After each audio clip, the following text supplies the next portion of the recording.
Art की तरफ fascination कब आया? तो मैंने टोक दिया, मैंने कहा ब्रो तुम कहाँ जा रहे हो ऐसे सुबह सुबह? कह रहे यार वहाँ पर ना आर्ट सिखाते हैं। सबसे पहला दिमाग में है कि फीस कितनी है, 2 रुपए देने होते हैं साल के। मतलब मैं सच बताऊँ तो मैंने काफी मेहनत करी है आर्ट के लिए, काफी तो कितना स्केच कर लेते हैं? लाइव स्केच मतलब उसी टाइम देख के करना है क्या? हाँ, मतलब हम स्टेशन पे जाकर जो दिख रहा है सामने उसको बनाना, लोग बैठे हुए हैं उनको देख देख के बनाना। पहली बार मेरे घर पे कब मुझे अप्रिसिएशन मिला था, जब मेरा इंटरव्यू आज तक पे चल रहा था। फिर बादशाह ने पता नहीं कैसे, बादशाह जी को पसंद आ गया। फिर बादशाह ने फोन बोला होगा कि मुझे मिलना है आर्टिस्ट से। फिर जब वो मिलने आए तो भाई काफ़ी ऐसा मतलब खुशी हुई, और वो काफ़ी मतलब अच्छे इंसान है काफ़ी। जो मुंबई है और दिल्ली में दोनों जगह आपने करे हैं ना, तो कहाँ पे ज़्यादा आर्ट को अप्रिशिएट किया जाता है? मनमोज जी, आपके जितने म्यूरल्स हैं मोस्टली मैंने देखे हैं कि बहुत सारे inspired by hip hop singers हैं या रैप सिंगर्स हैं। उसके पीछे कोई स्पेसिफिक रीजन है? जय जगन्नाथ दोस्तों, आज हम ऐसे एक आर्टिस्ट के बारे में बात करने जा रहे हैं जिन्होंने अपने रंगों से कई सपनों को जिंदा किया है। ये कहानी है मनमोज जी की, जिन्होंने नांगलोई के छोटे से गलियों से लेके आज स्ट्रीट के बड़े कैनवास तक पहुंच चुके हैं। मनमोज जी एक स्ट्रीट आर्ट क्रिएटर है और साथ ही साथ ये म्यूरलिस्ट भी है। इन्होंने या तो इनकी आर्ट 2 तरह के मैसेज देते हैं, या ये किसी बच्चे के सपनों को पंख देते हैं, या किसी इंसान के जज्बे को बताते हैं। आगे बढ़ने से पहले आप सभी से मेरा निवेदन है कि इस चैनल को ज़्यादा से ज़्यादा सब्सक्राइब करें। जितना ज़्यादा आप हमें सब्सक्राइब करोगे उतना ही ज़्यादा हम वैल्यू ऐड कर पाएंगे by adding guest who are out of the league. Manmoj ji on beyond the framework show.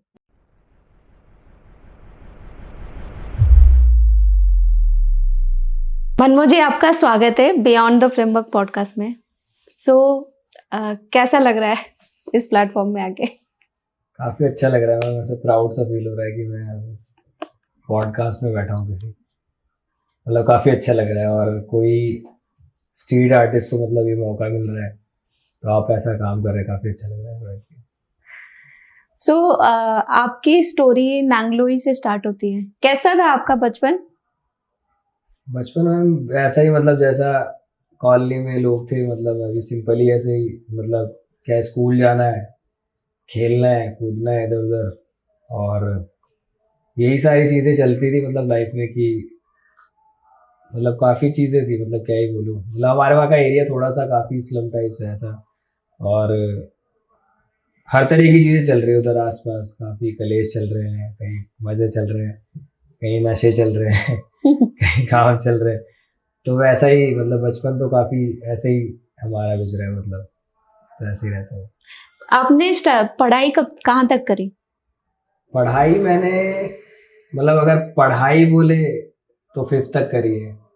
अच्छा, जिसमें मैं पढ़ता था वैसे बोले तो 12th तक मैंने क्लियर किया है। अच्छा, हाँ जी, हाँ। तो वहीं पे नांगलोई में ही किया था या कहीं और गया हाँ, था? मतलब मैं पहले तो प्राइवेट स्कूल में पढ़ता था। ओके। हाँ, प्राइवेट स्कूल में मैंने आई थिंक मैंने 3rd तक पढ़ाई करी है। हाँ। थोड़ा घर की सिचुएशन काफ़ी ख़राब थी, तो प्राइवेट में पढ़ नहीं पा रहे थे, तो फिर मैंने गवर्नमेंट स्कूल में लिया। वहाँ पर एक जे कॉलोनी करके 2 नंबर करके जगह है, वहाँ पर स्कूल है, तो छोटा स्कूल था वहाँ पर। तो वहाँ पर मैंने पहले फिर 5th तक वहाँ पर किया, क्योंकि 5th करने के बाद ही फिर 6th में बड़े स्कूल में जाते हैं और ये सारी चीज़ें होती है। तो नागलोई में ही मेरी पढ़ाई हुई है, 10th तक मैंने वहाँ पढ़ाई करी है। अच्छा। हाँ, और 10th के बाद फिर मैंने पश्चिम विहार में पढ़ाई करी, क्योंकि मेरे स्कूल का थोड़ा माहौल काफ़ी ख़राब था। ओके। और मतलब काफ़ी लफड़े और ऐसा चीज़ें थी, लोग मार रहे पीट रहे एक दूसरे को, बाहर निकल के लड़ाइयाँ हो रही हैं, मतलब काफ़ी खतरनाक ऐसा माहौल था। और मेरे को ऐसा लगता था कि यार इधर फिर 1-2 पंगे मेरे भी हो गए थे। ओके। क्योंकि अब हम लोग रह रहे हैं और उधर आ रहे जा रहे, तो फालतू में लोग परेशान कर रहे हैं, कुछ बोल दिया तो फिर वहाँ पर लफड़े हो गए। लफड़े होने के बाद मेरे दोस्तों ने उन लोगों को पीट दिया, फिर उसके बाद मैं उनके लिए वांटेड हो गया कि ये मिलेगा तो उसको हम पीटेंगे। तो ये सारी चीज़ें वहाँ काफ़ी चलती है। मतलब अब तो काफ़ी सुधर गया है स्कूल, बट पहले जब मैंने फिर मैं आर्ट भी उस टाइम पे चालू कर चुका था 10th के बाद से। तो मतलब मेरे को ऐसा लगा मेरे को टाइम नहीं मिल पाता था आर्ट करने का। क्योंकि मैं 12 बजे स्कूल जाता था, शाम को 7 बजे तक घर पहुंचता था। हम्म। तो ऐसा उठने में 10 बज जाता था, रेडी होते होते तो 12 बज जाता था। फिर 12 बजे मैं स्कूल चला जाता था, 7 बजे घर आता था। कौन कब आर्ट करेगा, टाइम ही नहीं मिलता। तो फिर मेरे को लगा मेरे को ऐसा किसी ऐसे स्कूल में जाना चाहिए जिसमें मॉर्निंग शिफ्ट हो। तो यही था कि मैं गया पहले पश्चिम विहार में, और स्कूल में ट्राई करने के लिए मैंने उनको बोला। तो उन्होंने मेरे को पहले तो मना कर दिया कि नहीं होगा, आप उस स्कूल में आसपास पढ़ोगे, इतनी दूर क्यों आओगे। मेरे घर से काफ़ी दूर है वो, 3 4 5 किलोमीटर से भी ज़्यादा हो सकता है शायद। तो फिर मेरे को लगा अभी मना कर देंगे तो फिर मैं उसी ज़िंदगी में घुस जाऊंगा। और सीन, और काफ़ी मैं 9th में फेल भी हो चुका हूँ एक बार। अच्छा। तो मतलब क्योंकि वही है ना, जैसा बोलते हैं कि हम जैसे लोगों के साथ रहते हैं वो थोड़ा इम्पैक्ट पड़ता है। तो मैं काफ़ी ऐसा बंक वंक करने लग गया था। मेरे थोड़े दोस्त बन गए थे अलग टाइप के, और तो मैं फेल हो गया था जिसके चक्कर में। तो काफ़ी बेइज्जती हुई थी मेरे घर पे भी कि बता, ये तो रोज़ स्कूल जाता है, फेल कैसे हो गया ये वो। तो मैं सोच रहा था कैसे भी मेरे को यहाँ से निकलना है। तो फिर जब मैं दोबारा फिर मैंने ट्राई किया कि मैं मैम के पास गया, मैंने अपने सर्टिफिकेट दिखाया कि मैं मैम आर्ट करता हूँ और मैं इस रीज़न से नहीं आ रहा हूँ। और उनको ये भी लगता है कि कॉएड स्कूल है तो लड़ीबाजी करने आया होगा, लड़कियों के चक्कर में आया होगा। मतलब कुछ भी सोच सकते हैं ना, मतलब जैसे लोग उनको मिलते हैं वैसे उनकी सोच हो जाती है। तो फिर मैंने बोला नहीं मैम, मेरा ऐसा कोई सीन नहीं है, मेरे को सिर्फ आर्ट करने का टाइम नहीं मिल रहा। फिर मैंने उनको अपना शेड्यूल बताया कि मेरे को स्केचिंग करनी होती है, लाइव स्केचेस करने होते हैं प्रैक्टिस के लिए। तो मैं किस टाइम जाऊँगा, रात तो वैसे ही हो जाती है, रात में कुछ दिखता नहीं है, कहाँ पर मैं स्केच करूँगा, ये सब चीज़ें बताई। उन्होंने अवार्ड देखे कि ओ भाई तो जीत रहा है, सही है, मतलब हमारे स्कूल से भी जीतेगा। फिर स्कूल्स का भी नाम होता है ना, जैसे हम किसी हाँ। कंपटीशन में जाते हैं। तो मुझे पता था कि हो सकता है ये भी रीज़न हो, रीज़न कोई भी हो, बट उन्होंने मेरे को सपोर्ट किया, मेरे को कर दिया एडमिशन कि आप ले लो जो भी है। और फिर मैंने 12th किया। उन लोगों ने काफ़ी हेल्प करी मेरी 12th में। 11th में तो मेरी टीचर जो थी मेरे को काफ़ी सपोर्ट करती थी कि मैं स्कूल आऊँ चाहे ना आऊँ। पर उनको पता था ये बच्चा मतलब आर्ट करता है तो उसको थोड़ा फ्रीडम दे दो कि पढ़ाई वढ़ाई अगर थोड़ी कम भी कर रहा तो चल जाएगा। कम क्या, वैसे सच बताऊँ तो मैं करता ही नहीं था पढ़ाई, मैं किताब भी नहीं खरीदता था, ऐसा था मैं। तो फिर परसेंटेज पास कैसे हुए? पास मेरे को भी नहीं पता मैं कैसे हो गया तभी मैंने बोला कि 5th तक तो मैंने पढ़ाई करी है, उसके बाद फिर मैंने बस किया है कि मैं 12वीं कर ली। और मेरी किस्मत अच्छी थी कि भाई मैं ऐसा बोर्ड में भी पास हो गया 12th के, कैसे हो गया आई डोंट नो, मतलब समझ ही नहीं आता मेरे को आज भी कि मैं अपना 11th का भी सर्टिफिकेट लेने नहीं गया था, मुझे लगा फेल ही होऊंगा मैं। क्योंकि मैं ऐसा था ना, मैं ऐसे पेपर पे आंसर शीट पे मैं स्केच बना देता था भाई जाके, क्योंकि मुझे कुछ आ ही नहीं रहा है, करूँ क्या। अब मैं उसमें लाइव स्केच कर रहा हूँ बैठ के, मैम बता रही है, मैम डेस्क पे बैठी है और ऐसे बच्चे पेपर दे रहे हैं। पहला पेज भर दिया, थोड़ा बहुत जो दिमाग में आया। और मतलब पढ़ने का तो ऐसा अक्षरों से तो ऐसा दिक्कत थी मेरे को, मतलब काफी, मैं अक्षर देखता था ऐसे लिखे हुए तो मेरा दिमाग ऐसा घूम जाता था कि नहीं भाई, जो मैम अगर बोल रही है मेरे को तो वो एक बार को मेरे को याद रहता था, और उसी के बेस पे मैं थोड़ा बहुत जो पेपर में लिखता था। बाकी मैं ऐसे पढ़ता था तो बिल्कुल मेरी मेमोरी लूज है, क्या है मेरे को नहीं पता, बट काफी मेरे को कुछ याद नहीं होता है। आज भी मेरे को कुछ भी याद करने को बोलोगे याद नहीं होगा, कोई ऐसा बोल के बताएगा तो ठीक है। तो काफी हो सकता है मेरे दिमाग की प्रॉब्लम हुई। बट फिर वही स्कूल तो मैंने 12th ही किया है अभी, और 12th में मैंने वहीं से पास किया था पश्चिम विहार से, और 10th तक मैंने यहाँ 2 नंबर जेजी कॉलोनी में नागलोई। अच्छा। और आर्ट की तरफ फैसिनेशन कब आया, मतलब कब सोचा कि आर्टिस्ट बनना है, या सोचा ही नहीं था, कैसे किया? मैंने कभी जिंदगी में नहीं सोचा था कि मैं आर्ट करूंगा। अच्छा। मतलब आई हेट ड्राइंग्स, मतलब ऐसा सीन था मेरा कि मैं ड्राइंग नहीं ये करूंगा। कौन सी क्लास में हुआ ये था? मैं शुरू की बता रहा हूँ बिल्कुल। अच्छा। मतलब जब मैं शायद फर्स्ट में था या ऐसा, इस टाइम की बता रहा हूँ मैं कि मतलब मेरे को क्यों याद है, क्योंकि मैं मार खाता था उसके चक्कर में। और अच्छा। चीजें मुझे स्कूल की याद नहीं है, पर उस टाइम पे मैं पिटाई खाता था क्योंकि मैं आर्ट नहीं बनाता था। अच्छा। और मैं अपनी मैम से इतनी तक बोल चुका था कि मैं आर्ट नहीं बनाऊंगा, आप मेरे को पीट लो। तो मेरी मैडम क्या करती थी, ऐसा बीच में उंगलियों के पेन लगा के ऐसे दबा देती थी मतलब जो भी वो कर सकती है कि ये बंदा करे, ये कहाँ होमवर्क तो पूरा कर। तो मैं कभी नहीं करता था आर्ट। मेरे को शौक था क्रिकेट खेलने का। अच्छा। मैं काफी क्रिकेट खेलता था, मतलब पूरा पूरा दिन गायब है, घर पे मार खा रहा हूँ क्रिकेट के लिए, बट मैं क्रिकेट खेल रहा हूँ पूरा दिन। गली गैंग ऐसे हमारे होता है, गली गैंग बन जाती है कि 4 5 लड़के गली के जो सिर्फ क्रिकेट ही खेल रहे, तो मैं उसमें से था। तो आर्ट में मैं कैसे गया था कि मतलब एक हादसा हुआ था, मतलब मेरी जिंदगी का सबसे बड़ा ही हादसा है वो। हादसा मतलब समझ लो मेरे लिए, मेरी लाइफ का जो भी आज मैं हूँ उसी हादसे की वजह से भी हूँ। और उस टाइम पे मेरे लिए काफी बड़ा हादसा था कि भाई ये कैसे हो गया। ऐसे हम लोग गली में क्रिकेट खेल रहे थे, तो किसी बच्ची की ऐसे बॉल लग गई खेलते खेलते। अच्छा और क्या सीन था, मतलब कि जैसे ही हम मैच खेलेंगे ना, वैसे ही सारे लोग बाहर आ जाएंगे। अच्छा, सो दैट मतलब किसी को लग जाए और खेलने हाँ नहीं। खेलने ना दो, मतलब ऐसा प्रॉब्लम था भाई। मतलब इतना फेस किया है ना हम लोगों ने। मेरे और भी दोस्त हैं, आज भी अगर उनको याद दिलाओ तो काफी हंसते हैं कि यार जैसे ही हमारी बॉल की आवाज आती थी, कोई आंटी आके बैठ जाएगी, किसी के बच्चे खेलना शुरू कर देंगे। हाँ। तो ऐसे ही करके कुछ तो हुआ, और मैं खेल रहा था उस टाइम पे, एकदम से उसको बॉल लगी, और बॉल भी ऐसी थी, मतलब क्या ही बताऊं मैं, रुई जैसी बॉल होगी क्या ही उससे। अब वो लगने के बाद मतलब इतना बड़ा पंगा हो गया कि भाई मेरी बच्ची का हाथ टूट जाता तो उसकी जिंदगी बर्बाद हो जाती। और हम दो सोच रहे हैं ब्रो, इससे हाथ टूट जाता कैसे हो सकता है। और वो रो रही है औरत गली में अपने बच्चे को लेसे, पूरा मातम होता है जैसे ना, वैसा सीन चल रहा होगा। बोल रहा हूँ, ये क्या चल रहा है भाई, इतना सा बोल लग गया उसके प्रॉपर, मतलब ऐसे से कोई गुजर गया हो, मतलब इस टाइप का सीन चल रहा है। और एकदम से मेरी मम्मी बाहर आती है गली में कि क्या चल रहा है, और देख रही है तो मेरे बच्चे की वजह से चल रहा है, क्योंकि उसके पीछे तो मेरा हाथ था, क्योंकि मेरी बोल लगी थी।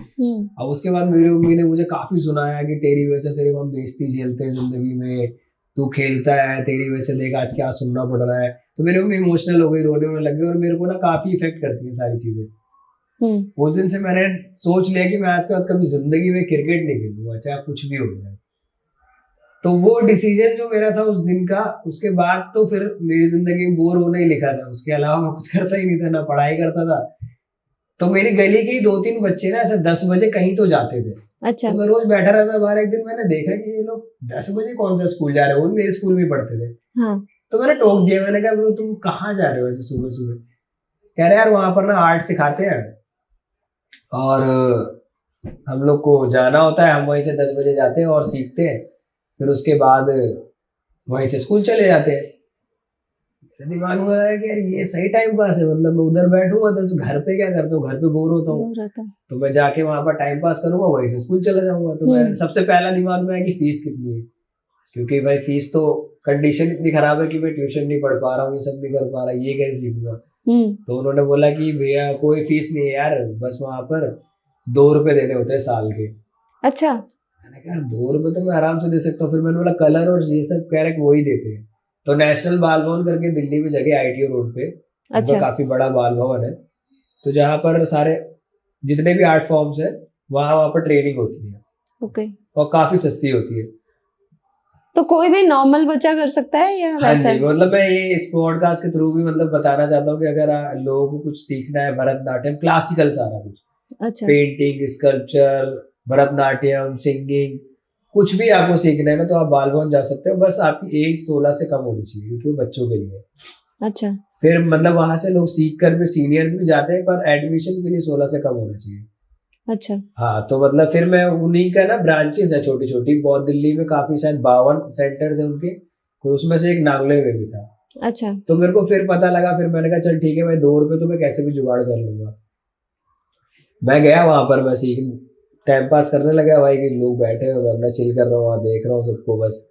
तो ऐसे स्टार्ट हुआ था कि आर्ट, मतलब एक्चुअल आर्ट क्या होती है वो तो हमें आर्ट इंस्टीट्यूट जाके ही पता लगता है, क्योंकि स्कूल में तो सिर्फ तुम्हें होमवर्क की तरह से आर्ट होती है, या तो एक टाइम पास पीरियड होता है, या तो फिर तुम्हारा होमवर्क है। आर्ट मतलब आर्टिस्ट वाला कोई फील नहीं पढ़ाया जाता है, कुछ नहीं बताया जाता है, आर्टिस्ट क्या होते हैं, पेंटिंग क्यों बनाई जाती है, ये क्यों बना रहे हो तुम, ये किसी को नहीं बताया जाता है। जो मतलब मेरे टाइम पे था, आज बताते होंगे, पता नहीं केजरीवाल जी ने कुछ तो किया होगा, तो अच्छी बात है आर्ट के लिए। आर्ट के लिए तो वैसे भी लगता है मुझे कोई कुछ करता ही नहीं है। सो ना कोई प्लेटफॉर्म है बड़ा, ना कुछ है, हम लोग ऐसे ही सरवाइव कर रहे हैं। अगर हम चमक गए तो ठीक है किसी की नज़र में, तो नहीं तो, और उस चमक के लिए भी हमें किसी का सहारा चाहिए होता है, ऐसे आर्टिस्ट का जो चमके हुए। Okay okay. मतलब हमारे as an painter, as an street artist के लिए मुझे नहीं लगता कोई प्लेटफॉर्म है, क्योंकि दुनिया क्या है कि ज्यादा टीवी और इन चीजों से ही लोगों को जानती है, और उस पर हमारा कोई सीन ही नहीं है। हाँ, ना कोई शो है, ना कोई कुछ है। हाँ, हम बिल्कुल अंडरग्राउंड रहता है हमारा सीन, कि लोग जानते हैं बस, ठीक है, उतना बहुत है। अभी इंस्टाग्राम में सब चल गया तो ठीक है, फिर भी हो गया। तो वैसे ही मैं वहां गया, फिर मैं करने लग गया ऐसा, फिर ईगो हर्ट कर दिया मेरा किसी ने भाई उधर। ऐसा कि एक रूम था, उसमें लोग पेंटिंग कर रहे थे, मैं ऐसे जाने की कोशिश की कि मैं देख लेता हूँ, तो उन्होंने मेरे को मना कर दिया, तू नहीं आएगा अंदर, तुझे आर्ट नहीं आती। अच्छा। तो कैसे आएगा अंदर, तू तो आर्ट भी नहीं करता। मैंने कहा ब्रो अगर अंदर आना है और आर्ट करना है तो फिर ठीक है, आज से आर्ट शुरू कर देता हूँ। मतलब मेरा जो आर्ट का सफर है ना वो ऐसा ही था कि मतलब कोई धक्का दे रहा है या कोई कुछ बोल दे रहा है, उसके चक्कर में आर्ट कर दी। तो मैंने शुरू ऐसे किया। उस दिन मैंने कलर उठाया कि ब्रो ठीक है, मैं सीखने आया हूँ, अब मैं सीखूंगा, कम से कम अंदर तो चला जाऊंगा कि हाँ उससे मैं art पहले करता हूँ। बाहर बैठते थे मतलब? हाँ, मैं ऐसे बाहर बैठता था और मतलब मेरे को बिल्कुल काफी फील होता था कि मतलब मेरे को कुछ आता नहीं है। और अच्छा। वो मेरे को ऐसा बुरा भी नहीं लगता था क्योंकि सच में मुझे कुछ नहीं आता। इससे बुरा क्या मानना है। पर मेरे को बुरा ये लगा कि आर्ट नहीं आती तो मैं देख भी नहीं सकता क्या, मतलब ऐसा क्या है। अच्छा। मतलब देखने तो दो यार, आज देखूंगा तभी तो इंस्पायर होऊंगा। आज मैं यहाँ पर बैठा हूँ, मुझे देखकर हो सकता है कोई इंस्पायर हो जाए। हाँ। तो तुम एज एन आर्टिस्ट मुझे देखने तो दो कम से कम। मैं कौन सा तुम्हारी आर्ट में हाथ लगा रहा हूँ या मैं आर्ट करने जा रहा हूँ तुम्हारी आर्ट पे। तो मेरे को लगा ठीक है, चल देखने के लिए इसी में करता हूँ। मैंने स्टार्ट किया। फिर उसके बाद सबसे बड़ा रोल जो मेरी जिंदगी का, जो भी मैं आज हूँ, तो मेरे गुरुजी है। अच्छा। फिर उनकी एंट्री होती है। मेन मतलब मेरी जिंदगी के जो मेन कैरेक्टर है, मतलब जिनको देख के मेरे को लगा कि आर्टिस्ट ही बनना है मेरे को। हाँ। तो वो वहां पर सिखाने आया करते थे। अच्छा। हाँ जी। और एक हमारी रंगमा मैम थी। क्या नाम है गुरुजी का? गुरुजी का नाम है भूपेंद्र सिंह मुरंडा करके नाम है उनका, बट Okay. उनको भुप्पी नाम से जानते हैं सब लोग, अच्छा। आर्टिस्ट ऐसे। अच्छा। तो और जो सेंटर में मैम थी हमारी, जिन्होंने आर्ट डाली है नागलोई के अंदर। नागलोई में काफी आर्टिस्ट हैं अच्छा। जो वहां से सीखे हैं बच्चे। जैसे मैं जहाँ जाता था तो मेरे सीनियर्स भी थे वहां पर काफी। तो जो आर्ट है नागलोई जैसी जगह पर, आप जाओगे हमारे एरिया में तो आपको लगेगा कि आप कहाँ आ गए हो भाई, क्या चल रहा है इधर चारों तरफ। कुछ नहीं है सीन, काफी वाइल्ड सीन है, अलग ही सीन है। अभी तो थोड़ा बहुत बहुत सही हो गया, सुधर गई ये चीजें। किसकी वजह सुधरी ये नहीं समझ में आता, लेकिन काफी उस टाइम पे सीन थे। तो उस जगह पर आर्ट डालने वाली वो मैम थी जिन्होंने मेरे गुरुजी को भी सिखाया था। तो मेन उनका नाम था रंगमा। रंगमा। हाँ जी। अच्छा। और वो उनको शायद तो उनको कोई तो उनको पैरालाइज था, वो एक साइड से उनका काम नहीं करता था, हाथ और पैर। बट वो बच्चों को सिखाया करती थी आर्ट। और उन्होंने बच्चों के लिए शादी नहीं करी थी कभी। अच्छा, सिखाने के लिए कि मैं अगर कल को मेरा पति आएगा और वो मेरे को मना कर देगा ना कि तुझे ये नहीं करना, तो मेरा सपना पूरा नहीं होगा। और मैं चाहती हूँ कि ऐसी जगह पर आर्ट सिखाऊं जहां पर आर्ट का पता ही ना हो किसी को, और जहाँ के बच्चों को जरूरत है। हाँ। तो उन्होंने अपनी पूरी जिंदगी नागलोई में काट दी और नागलोई में उनकी डेथ हुई। अच्छा। हाँ, पूरा नागलोई उनकी डेथ पे गया था जब उनकी डेथ हुई थी। उन्होंने काफी बच्चों की जिंदगी बना दी। उन्होंने ही भुप्पी भैया को बनाया और भुप्पी भैया ने मेरे को बनाया, और आज मैं किसी को शायद बनाऊंगा। तो मतलब उनका वो डाला हुआ बीज है नागलोई में कि आर्ट क्या होती है। तो आर्ट उन्होंने भुप्पी भाई को बताया। फिर भुप्पी भाई आए एक दिन, वो कभी कभी आते थे क्योंकि वो भी स्ट्रगल कर रहे थे काफी उस टाइम पे। वो कॉलेज कर रहे थे और कॉलेज की फीस वो खुद ही अरेंज कमाते थे क्योंकि उनके घर की सिचुएशन काफी खराब थी। ओके। तो वो क्या करते थे, यहाँ पे भी जॉब करते थे, प्रोजेक्ट्स भी करते रहते थे। तो मैम ने उनको इतना वो दे रखा था कि तू आ जाया कर, कोई नहीं, कभी कभी आया कर, पर सिखाने आया कर, तेरे को सैलरी पूरी दिलवाऊंगी मैं। अच्छा। तो वो कभी कभी आया करते। तो एक दिन आया, ऐसे सारे लोग भीड़ लगा ली, भूपी भैया हो गए, भूपी भैया हो गए। मैं बोला भूपी भैया कौन है भाई, ये तो ना क्या हाइप चल रही है। अब मैं देख रहा हूँ बंदा आ रहा है, कूल सा बंदा है भाई, उसने बूट्स पहन रखे हैं बड़े, ऐसा कान में कील डाल रखी है अंदर, पूरा सा फंकी लुक आंख पे पहन रखा है। मैं बोला ये क्या है भाई, पहली बार देख रहा हूँ, ये लुक कौन है, लेदर बैग और ये वो। भाई तो अलग ही लग रहा है, कौन है देखता हूँ। अब मैं गया भाई, भीड़ लग गई पूरी सामने की, भाई ये क्या चल रहा है। अब सब लोग अपने काम दिखा रहे हैं उनको, फिर उनसे पूछ रहे हैं और मैं भी देख रहा हूँ। अब वो ना भाई, उनसे कोई भी पूछ रहा है कि भैया मुझे ये बनाना नहीं आ रहा है, वो भाई बिना देखे उसको बनाकर बता दे रहे हैं। और मैं देख रहा हूँ भाई तो मैजिक चल रहा है भाई बिल्कुल। ये बंदा देख भी नहीं रहा है और बना कैसे दे रहा है, सारी चीजें एक्यूरेट बना रहा है। उसके मेथड टेक्निक्स बता रहा है कि ऐसे करके बनाओगे तो जल्दी बनेगा, जल्दी सीख जाओगे। मेरे को बोला भाई मेरे को तो एसके जैसा बनना है भाई। और मतलब हमें अट्रैक्ट करता है फेम, और काफी अट्रैक्ट करता है, मुझे करता है, बाकी किसी को करे ना करे, कि लोग उसके पीछे पीछे घूम रहे हैं भाई, ये बंदा क्या ही होगा। अगर मैं ऐसा बन जाऊं कि मेरे पीछे पीछे लोग घूम रहे हैं, क्यों नहीं बनना।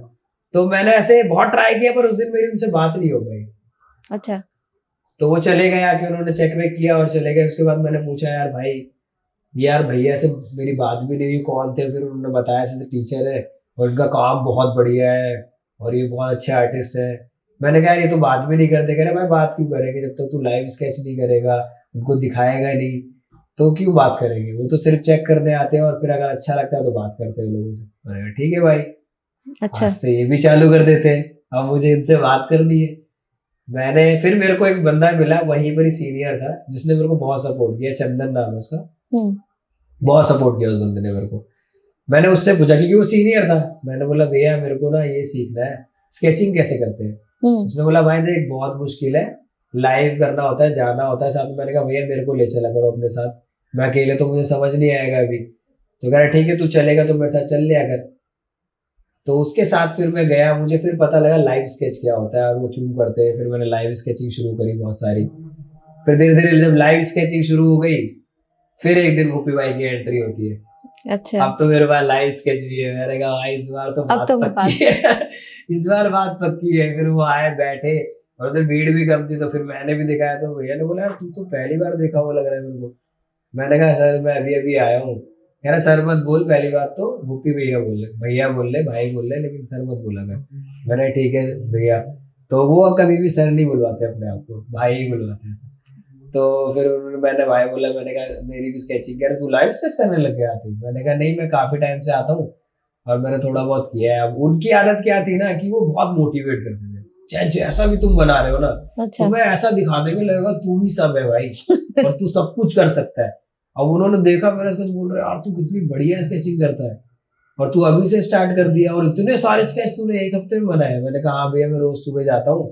तो मैं ऐसे सुबह 4 बजे 5 बजे निकल जाता था, पूरे पूरे दिन स्केचिंग कर रहे हैं। अब पढ़ाई से मैं दूर और दूर जा रहा हूँ क्योंकि अब मैं पूरा दिन इसी में दे रहा हूँ अपना। फिर उन्होंने मोटिवेट किया तो मैं खुश हो गया। मैंने कहा भाई अब तो इस बंदे ने बोल दिया, मतलब मेरे अंदर कुछ तो है भाई। अब मैंने फिर उस दिन मैंने सोच लिया कि मेरे को आर्ट करनी है। अच्छा, ये कौन सी क्लास की बात हुई? ये हो गई मतलब मैं अभी 10th में था। अच्छा, 10th में था, मैं 2 नंबर वाले स्कूल में पढ़ता था। हाँ। तो मैंने सोचा मुझे आर्ट करनी है। अब मुझे कुछ भी नहीं आता था, काफी ऐसा बेकार ही बनाता था मैं काफी। मुझे आज भी मेरे पास है कुछ चीजें, देख लेता तो लगता है भाई शिट, इसको वो भी भाई अप्रिशिएट करते थे। तो मतलब पर मैं ऐसा बच्चा था कि मैं काफी मेहनत करता था। ओके। तो मैं भूपी भाई का फेवरेट बन गया एंड में जाके काफी। ये बंदा ऐसा है जो हमेशा मेरे से बात करता है। मतलब मैं सच बताऊं तो मैंने काफी मेहनत करी है आर्ट के लिए, काफी। तो कितना स्केच कर लेते हैं? लाइव स्केच मतलब उसी टाइम देख के करना है क्या? हाँ मतलब हम स्टेशन पे जाकर जो दिख रहा है सामने उसको बनाना, लोग बैठे हुए हैं उनको देख देख के बनाना। अब वो हिल रहे हैं तो स्पीड में बनाना है। तो काफी ऐसा काफी सपोर्ट मिलता है उस चीज से। मतलब तो मैं ना काफी स्पीड बढ़ती है उससे। ये आपको पता है कि अभी मैं ऐसे बैठा हूँ, कब मैं ऐसे हो जाऊंगा। तो मुझे क्या होता है जल्दी से मुझे वो बनाना पड़ता है, तो उससे प्रैक्टिस काफी अच्छी होती है। तो एक एक दिन में मतलब हमने रिकॉर्ड बनाया था मैंने और चंदन ने कि हम ऐसे 150-200 स्केच कर देते थे एक दिन में, सिर्फ सुबह से लेकर रात तक सिर्फ स्केचिंग करना है। अच्छा। और काफी हम लोग स्केच बनाते थे। तो मतलब हमारा ऐसा नाम था कि मतलब ये भाई स्केचिंग बहुत करते हैं। और चंदन काफी मेहनती लड़का था, मतलब काफी वो बनाता था, बहुत सारी चीजें करता था। तो फिर धीरे धीरे मतलब यही चीज चालू हो गई। और मैं तो काफी मतलब मैंने काफी स्ट्रगल किया इस चीज के लिए, बहुत मेहनत करी है।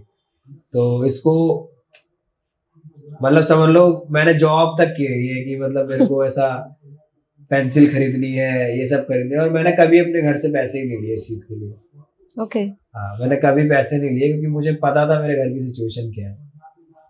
तो सब चीज करके मैंने मतलब वो चीज अचीव करी। और सारी चीजें करते करते फिर मेरे को लगा कि अब मेरे को धीरे धीरे फिर मेरे को वॉल आर्ट के बारे में भूपी भाई फिर बोलने लगे कि तू, मैं उनसे पूछने लगा भैया आप किसी प्रोजेक्ट पे जाते हो मुझे ले चलो, मैं भी आपके साथ करूंगा, सीखूंगा। फिर वो कह रहा है वो दीवारों पे बनाता हूँ मैं, ये भी तू कर लेगा। मैंने कहा आप सिखाओगे तो कर लूंगा। फिर उन्होंने ठीक है आजा। तो मैं सब पैसे इकट्ठे कर करके उनको, पहले तो घर पे फोन भी नहीं था, तो कॉल करने के लिए STD पे जाता था 1 रुपए का कि सर वो कॉल कराओ। फिर उससे करके पूछता था कि सर मुझे ले चलो, तो वो काफी अच्छा लगता था। तो मतलब वहीं से मेरे को ऐसा लगा कि मुझे आर्ट करनी है। अच्छा, वहां से इंटरेस्ट स्टार्ट हुआ, मैंने करना ही शुरू कर दिया फिर। फिर मुझे लग गया और फिर मेरे को ये भी लग गया ना कि मैं इसके अलावा ना मैं कुछ कर भी नहीं पाऊंगा जिंदगी में। क्योंकि हर चीज के लिए ना पैसा लगता है और मेरे सामने सिर्फ एक यही ऑप्शन था जो मुझे फ्री में मिल रहा था। अच्छा। तो ये आर्ट एक ऑप्शन भी थी मेरे लिए कहीं ना कहीं कि मैं और कुछ कर नहीं पाऊंगा जिंदगी में, और अगर मैं इसमें जाता हूँ ना तो हो सकता है कुछ कर लूं, क्योंकि ये फ्री में है, इसमें सिर्फ मेरे को मेहनत लगानी है। अच्छा। ये मेरे हाथ में है, इसमें ना मेरे माँ बाप का सपोर्ट चाहिए ना ही किसी का सपोर्ट चाहिए, ये मेरे को ही करना है। तो मैं जितना करूंगा हो सकता है मैं कुछ कर जाऊंगा। तो साल के सिर्फ 2 रुपए देने और आर्ट सीखनी है। हाँ जी हाँ। अब ये था। मतलब लास्ट में जाके तो वो 2 रुपए भी हम नहीं भरते थे, पुराने हो गए, फिर अब तो ऐसा हो गया कि ठीक है। और मैं काफी लेट पहुंचा था, तो मेरा शायद 1 ही साल बचा था, अच्छा, तो मैं 16 का हो गया। तो 16 के में बाद आपको पे करना है। नहीं, फिर पे ही नहीं करना, तुम आ ही नहीं सकते फिर। अच्छा। अगर तुम आओगे तो एज एन सीनियर आओगे, बच्चों को सिखाओ, वहां बैठो, अपनी पेंटिंग करो, बट तुम फिर वहां के हिसाब से तुम नहीं आ सकते। मैम हमें पूरी वो देती थी फ्रीडम कि तुम आया करो, यहाँ पर कलर यूज करो, अपनी प्रैक्टिस करो, बच्चों को भी सिखाओ, तुम्हें देख के बच्चे सीखेंगे। मैम का तो हाथ वो सब काम नहीं करता था, तो मैम सिर्फ ऐसे बता पाती थी, तो हम लोग करके दिखाते थे। तो फिर हम लोग वैसे हो गए, सीनियर हो गए फिर वहां पर की। और मैं तो 1 ही साल में सीनियर हो गया क्योंकि मैंने 15 का था तब मैं गया था वहां पर। अच्छा। फिर ऐसा सीन था वहां का, तो फिर काफी ऐसे ही मतलब चल रहा था आर्ट। मतलब मैं आर्ट में घुसा इस तरीके से था, ऑप्शन था ही नहीं मेरे पास कुछ। मतलब एक होता है ना कि घर में सबसे बड़ा था, सबसे पहली चीज, सबसे बड़ा फॉल्ट तो मेरा ये था उस टाइम पे कि मैं बड़ा था। क्योंकि बड़े बंदे पे ज्यादा उम्मीदें रहती है कि ये तो यही कुछ करेगा, अब इसके बाद नहीं तो कोई कुछ करेगा ही नहीं। तो ऐसी सिचुएशन आ गई थी एक टाइम पे कि मतलब छोड़ दो आर्ट, ये तुम रोज जा रहे हो यहाँ से, घर से पूरे पूरे दिन मेहनत कर रहे हो, कुछ लाता नहीं है घर पे, और घर की सिचुएशन तू देख रहा है, कभी कोई पैसे मांगने आ रहा है, कभी कोई लोन चढ़ा हुआ है, ये वो। मतलब ऐसी सिचुएशन थी मैम कि मतलब खाना पीना भी दुश्वार था हमारा, कि खाना पीना भी दुश्वार हो रहा था कि खाएंगे तो उधार लाके ही खा पाएंगे। मेरे पापा की काफी हार्ड टाइट चलता था उस टाइम पे, और मेरे पापा थोड़े ऐसे चालाक नहीं थे, तो वो बिल्कुल ही ऐसा मतलब कुछ भी मिल गया तो कर दिया काम, नहीं तो ऐसा सीन था उनका उस टाइम पे, कोई जॉब नहीं कुछ नहीं। तो वैसे सिचुएशन में तो घर वाले भी कितना देर मेरे को सपोर्ट करेंगे। फिर एक दिन उन्होंने बोला क्या कर रहे हो उसमें भाई, पापा के साथ जॉब कर ले, कम से कम घर में कुछ तो आएगा, कुछ तो लाएगा, कम से कम 1% तो हेल्प होगी। छोड़ दे ये सब, कुछ नहीं रखा इसमें, कुछ नहीं मिलेगा, ये पेपर काले करने से तुम्हें कुछ नहीं मिलने वाला। मैं पूरी रात स्केचिंग करता था, इतनी तू काम करेगा कहीं जाके तो पैसे आएंगे। फिर मैं भी काफी फ्रस्ट्रेट हो गया, तो मैंने भी बोला ठीक है मैं नहीं कर रहा, मैं फेंक वेक आया कलर वलर सारे। और पता नहीं क्या था उस उम्र में भी दिमाग में आ गया कि भाई ऐसे 15 मिनट में मेरे को लगता है कि मैं क्यों फेंक के आ रहा हूँ भाई। अगर आज मैं पापा के साथ लग गया तो कल मेरी जिंदगी मेरे पापा ही जैसी होगी। अगर मैं वही काम कर रहा हूँ, उसी तरीके से चल रहा हूँ, तो मेरी जिंदगी तो वैसे ही होगी। साथ में मैं अपने माँ बाप को आगे जाके यही जिंदगी दूंगा कि मैं भी लोन ले लेके खिला रहा हूँ घर में, और जब कल को मैं कुछ करूंगा जिंदगी में, मेरा भाई है मेरी बहन है, तो क्या होगा जिंदगी मेरा। फिर मैंने बहस करी घर पे कि भाई मैं तो नहीं छोड़ रहा आर्ट। अच्छा। तुम्हें रखना है मुझे रखो घर में, नहीं तो मैं घर से चला जाऊंगा, या तो मेरे को भाई लाखों रुपए दे दो मेरे हाथ में कि तुम मेरे को पढ़ा सकते हो, या तो मुझे जो मैं कर रहा हूँ वो करने दो। मैं कभी तुम्हें बोलने नहीं आऊंगा कि तुमने मेरे को सपोर्ट नहीं किया। जो जिम्मेदार होगा मैं खुद का जिम्मेदार हूँ। अब घर वालों का ऑप्शन ही नहीं, लाख रुपए कहाँ से लाके देंगे तो बोला ठीक है भाई। अब आदत होती है घर वालों की, नहीं हम नहीं बोल रहे, तू अपनी मर्जी से कर रहा है। मैंने कहा हाँ मैं अपनी मर्जी से कर रहा हूँ। तो ऐसा सीन था, करा मैंने, काफी मेहनत करी, सब चीजें हुई, आज देखो कर ही रहा हूँ मैं, सब कुछ कर रहा हूँ। तो वही चीज है, काफी स्ट्रगल, मतलब यही सब था लाइफ में, छुड़वाना ये सब, धीरे धीरे करके ना सब कुछ मैनेज होता जाता है। अच्छा। बस ये है कि अपना ना गोल सेट होना चाहिए कि मतलब मुझे करना ही था। तो यहीं से मतलब मैं ऐसे करते करते फिर मैं सर बुप्पी भाई है, बुप्पी भाई को मजा आने लग गया कि भाई ये बंदा काफी, और मैं काफी जल्दी लर्न कर रहा था, सीख रहा था हर एक चीज। तो उनको लगा भाई ये बंदा मेहनती भी है, मेरे साथ हमेशा रहता भी है, खुद फोन करता है, कहीं से भी पैसे अरेंज करके मेरे को कॉल करता है, फिर पूछता है। सारे स्टूडेंट्स में एक यही है जिसका रोज कॉल आ रहा है। तो मतलब होता है ना, जैसे आज मुझे लगता है कि मेरे से कितने स्टूडेंट सीखते हैं, लेकिन उसमें से कौन मेरे को ज्यादा अप्रोच कर रहा है, कौन ज्यादा मेरे से बोलता है कि भैया मेरे को ये भी करना है, तो खुद ही लगता है दिमाग में मेरे को भी। तो वही था, मैं उनका फेवरेट बन गया भूपी भाई का। इससे काफी लोग को दिक्कत भी होने लग गई कि भूपी भाई तो सिर्फ उसी को पूछते हैं ये वो, जबकि उनको ये नहीं पता था कि मैं भूपी भाई को पूछता हूँ फोन करके। उनको अंदर इनसाइड थोड़ी पता है, वो लोग तो आपस में बात कर रहे हैं, और होता है हर जगह चीजें होती है कि लोगों को सो मनमोजी, तुम जब तक ये आर्टिस्ट वाला काम स्टार्ट करा, उससे पहले कोई फॉर्मल कोर्स किया था आर्ट्स के ऊपर, जैसे फाइन आर्ट्स होता है स्पेसिफिकली? नहीं मैम, मैंने कोई कोर्स नहीं किया था। वही मैम, मैंने आपको बताया कि मतलब जो कोर्स है उसका काफी पैसा लगता है। अच्छा। और सबसे बड़ी प्रॉब्लम जो मेरी जिंदगी में थी वो पैसा ही था क्योंकि पैसा नहीं है हाँ। तो कोर्स नहीं है, ओके। ये मुझे पता था। क्योंकि मैं कई बार ट्यूशन से घर वापस आया हूँ पैसों के चक्कर में कि मेरी फीस नहीं है, तो मुझे क्लास में सब बेइज्जत करके कि वह पहले फीस लेके आओ फिर ट्यूशन पढ़ोगे, अच्छा। तुम्हारी फीस नहीं आई। स्कूल से कई बार मैं घर भगाया गया हूँ कि अभी तुम्हारी फीस नहीं है, अपने मम्मी पापा को बुला के लाओ। तो मुझे उसी टाइम से नॉलेज हो गई थी कि भाई सिर्फ कहने के लिए एजुकेशन फ्री है, एजुकेशन फ्री नहीं है। सिर्फ स्कूल में एडमिशन हो जाना फ्री नहीं होता है। किसी के पास वो महीने के ना 200 रुपए देने के भी पैसे नहीं है। लोग बड़ी बड़ी बातें करते हैं कि अरे अब तो फ्री में एजुकेशन मिल रही है फिर भी लोग नहीं पढ़ रहे हैं। भाई तुम इसलिए बोल पा रहे हो क्योंकि शायद वो 500 रुपये तुम्हारी जेब में है तो तुम्हारी आवाज़ निकल रही है। पर मैंने वो टाइम देखा है कि 100 रुपये भी नहीं है घर में और फिर वो एजुकेशन कैसे फ्री में ले रहे हो तुम। सिर्फ एजुकेशन फ्री नहीं है और एजुकेशन बिल्कुल फ्री नहीं है। मैं तो मतलब यही कहूँगा क्योंकि एजुकेशन मेरे को नहीं मिली फ्री में। हाँ। तो मेरा तो खुद का एक्सपीरियंस रहा है एजुकेशन को लेके। पहले तो बड़ा अच्छा लगता था, स्कूल से भगा देते थे तो लगता था चल यार घर चले गए आराम से चिल करेंगे बैठेंगे, सही है कल भी भगा दे तो और मजा आएगा। पर फिर जब थोड़ा सा आया, मैं 4th में आ गया था, जब मेरे को घर भेजा ना तब मेरे को लगा ब्रो सारे बंदे मेरे को देख रहे हैं और ऐसा क्या चल रहा है। शिट ब्रो, मतलब ये तो थोड़ा डीप है मेरे को भगा दिया भाई, मतलब पैसे के लिए भगा दिया और इसमें मेरे माँ बाप की भी बेइज्जती है, मेरी भी। कल फिर मेरे को यहीं आना है और ये बच्चे सोचेंगे कि इसके पास तो पैसे ही नहीं है पढ़ने के और ये आ जाते हैं और ये वो। तो मतलब काफ़ी मेरे को दिक्कत हुई थी उस दिन। वो ट्यूशन ही मैंने छोड़ दिया था और ट्यूशन भी ऐसे छोड़ा था कि मतलब माँ बाप को ना लगे कि वो पैसे नहीं दे पा रहे। मैंने बोला वो पढ़ाता ही नहीं है, मेरे को पता था ये कहाँ से देंगे, मेरे को तो घर दिख ही रहा है मेरे घर में क्या चालू है। तो मैंने बोला वो पढ़ाता ही नहीं है। मार भी खाई मैंने, मेरी मम्मी भी आज भी बोलती है कि मार भी खाता था कि ट्यूशन क्यों नहीं जा रहा है। माँ बाप तो अपनी तरफ से पूरी कोशिश करते हैं अपने बच्चों के लिए सब करने की।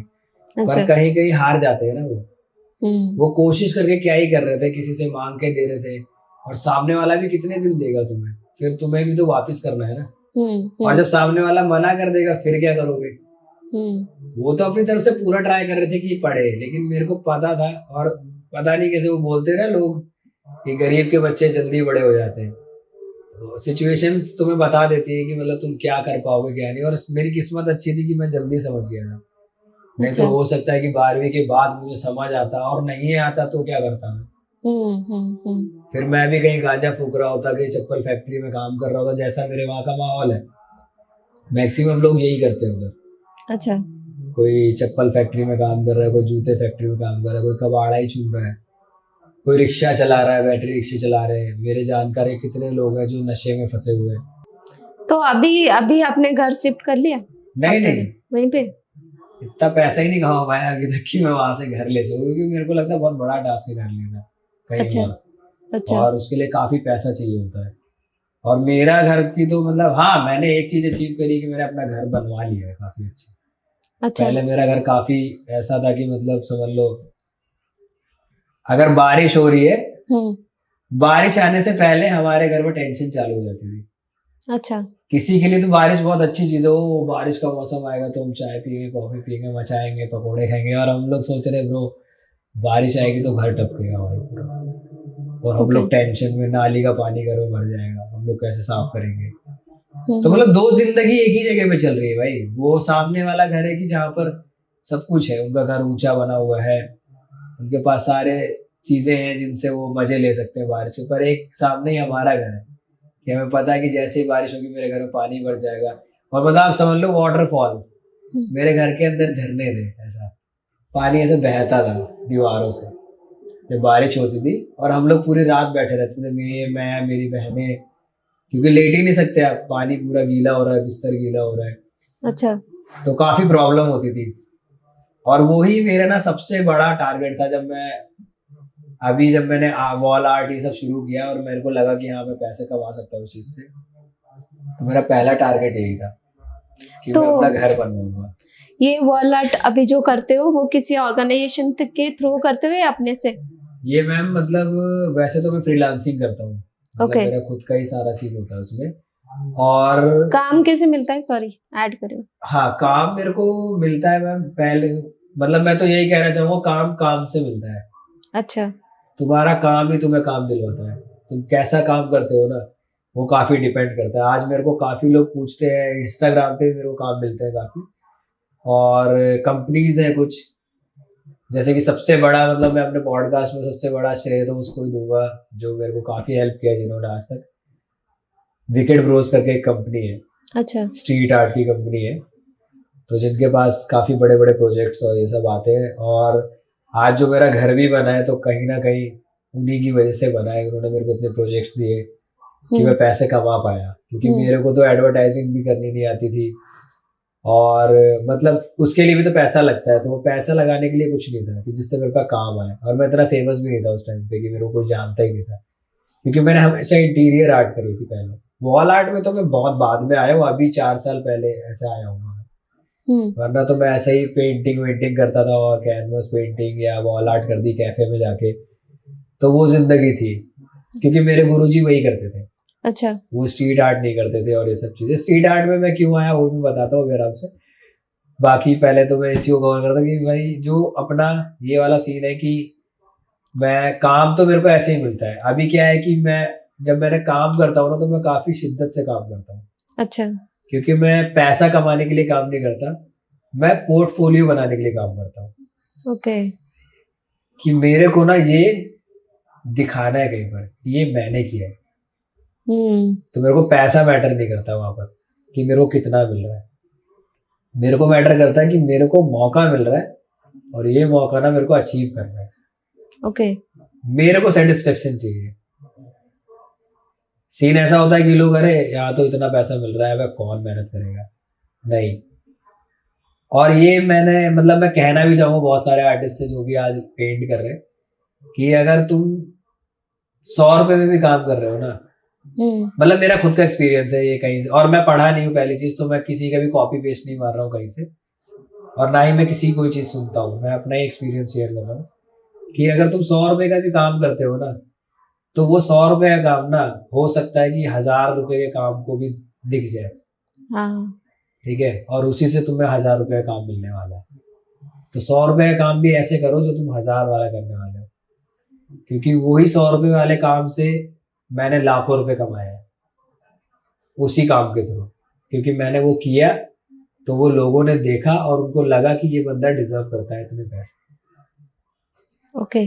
तो हमारा काम हमेशा मैंने पोर्टफोलियो के हिसाब से किया है कि मैं कुछ भी करूंगा ना बढ़िया ही करूंगा।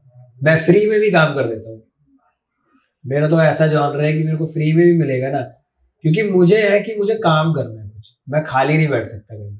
अच्छा। चाहे वो फ्री हो चाहे वो कम पैसे हो, ठीक है। जिन लोगों का फायदा हो रहा होता है और मुझे दिखता है कि नहीं ब्रो, मतलब ये तो बेकार है इसका काम करना, तो मैं नहीं भी करता हूँ, मैं सीधा मना कर देता हूँ। अब उसके लिए मेरे को खूब पैसे भी मिल रहे होते हैं ना, तो भी शायद मैं सोच लेता हूँ कि ना ही करूँ उसको।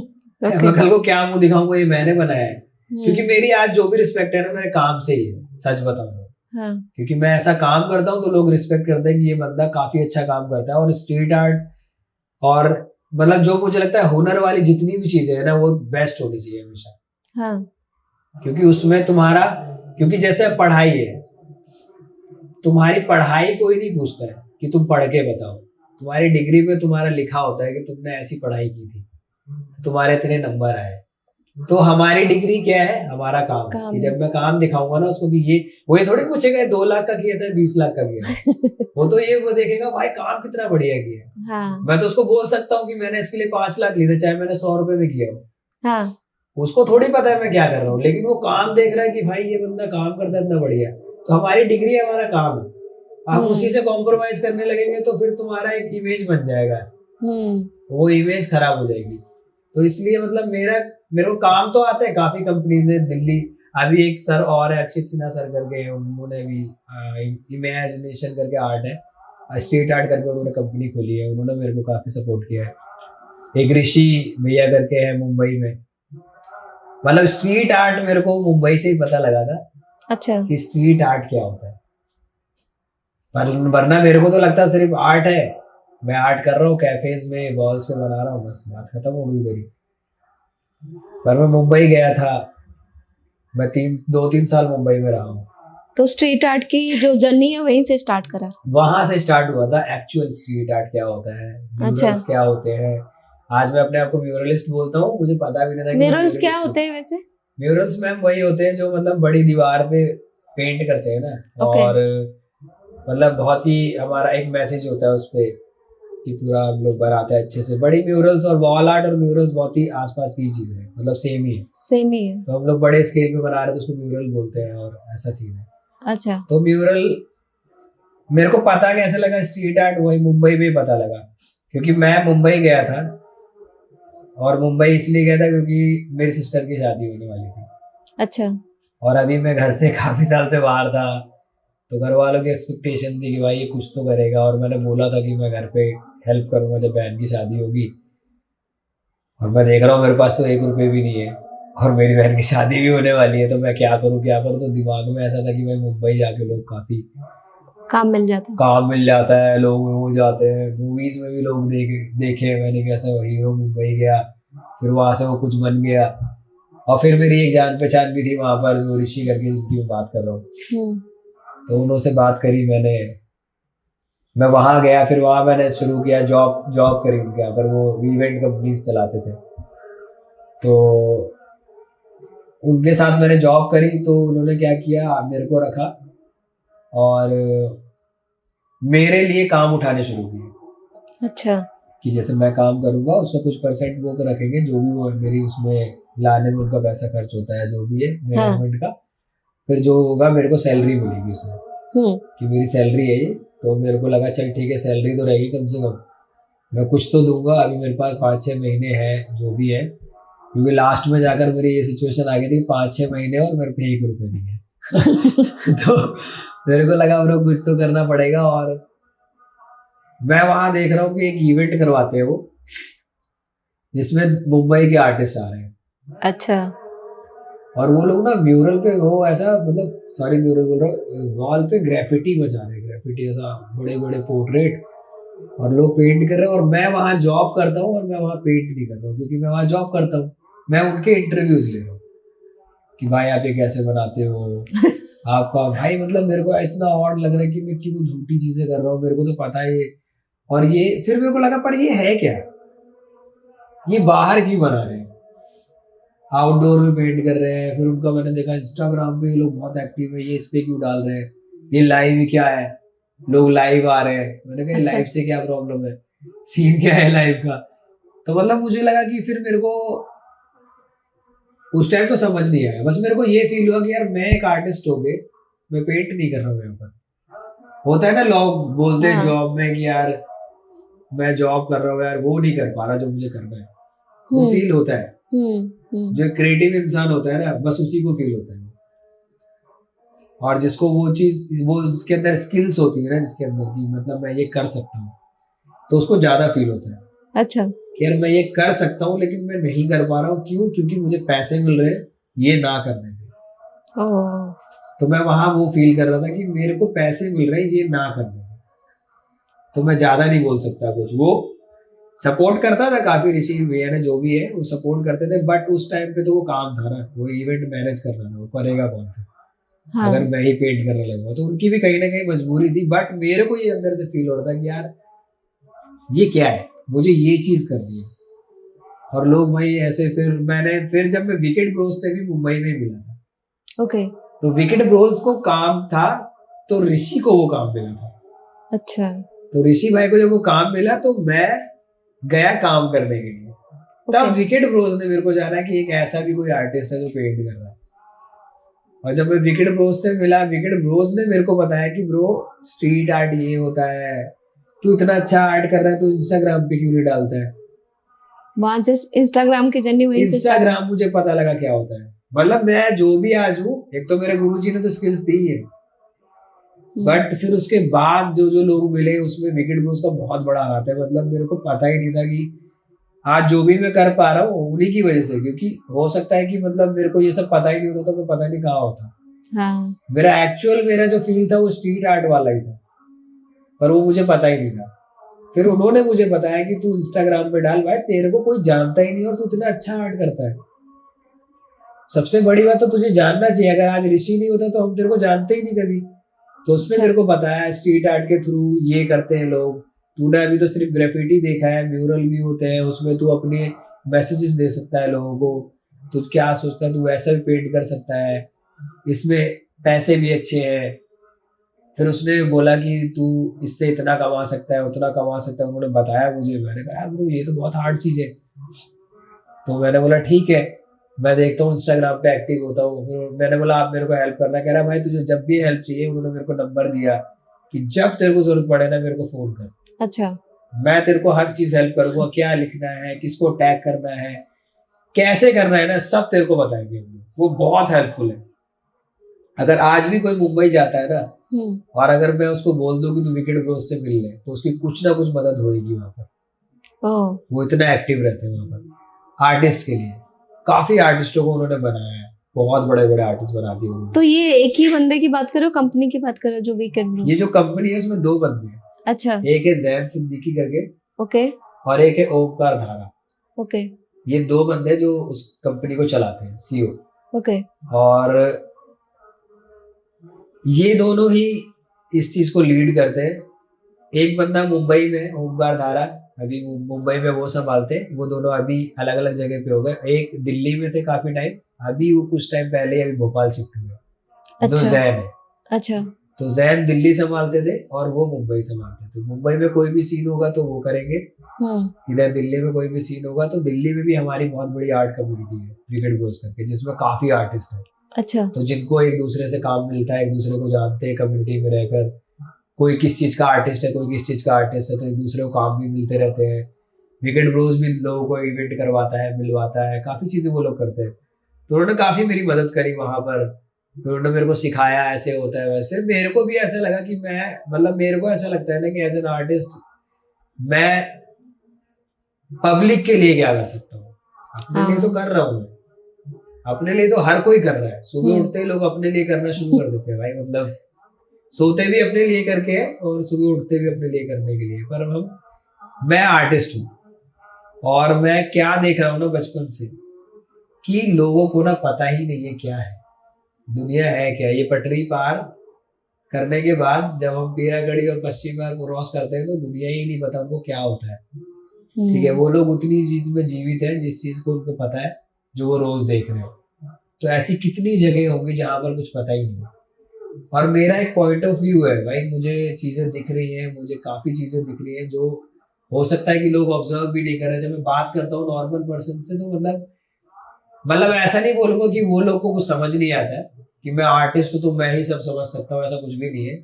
बट कई चीजें ऐसी हैं जो मेरे पॉइंट ऑफ व्यू से कोई नहीं देख सकता। हाँ वो तो है ही।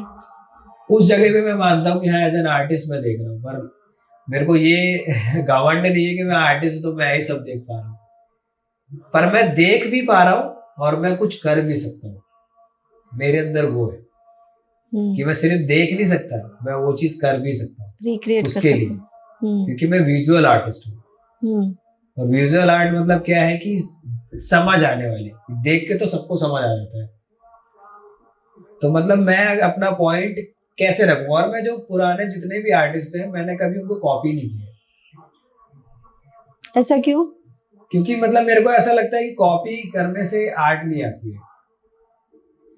मतलब मैं उनका मेन कोर पे गया। मतलब मैंने ये देखा कि जब इन आर्टिस्ट का मैं काम देखता हूँ ना, मतलब लेजेंड आर्टिस्ट जो है, मैं इंडिया का नहीं, अभी तो मैं वैसे बाहर के आर्टिस्ट पहले ज्यादा देखे मैंने। सबसे पहले जो आर्टिस्ट जिनसे मैं इंस्पायर हुआ था वो तो मोपी भी है, फिर उसके बाद एमएफ हुसैन साहब। अच्छा।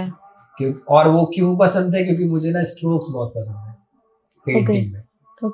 ओके। ऐसा नहीं कि वो जो पेंट करते थे, मुझे पेंटिंग काफी पसंद आई, मुझे स्ट्रोक्स पसंद है। मतलब वो जिस तरह से लाइंस को यूज करते हैं फ्रीली और काफी स्ट्रॉन्ग कलर्स और ये सब चीजें मुझे काफी पसंद आया। फिर उसके बाद धीरे धीरे मेरा दिमाग स्ट्रीट आर्ट में चला गया। तो अब स्ट्रीट आर्ट में आने के बाद तो फिर स्ट्रीट आर्टिस्ट पसंद आ रहे हैं कि कौन कैसा बचा रहा है, कितना बड़ा म्यूरल बना रहे हैं लोग।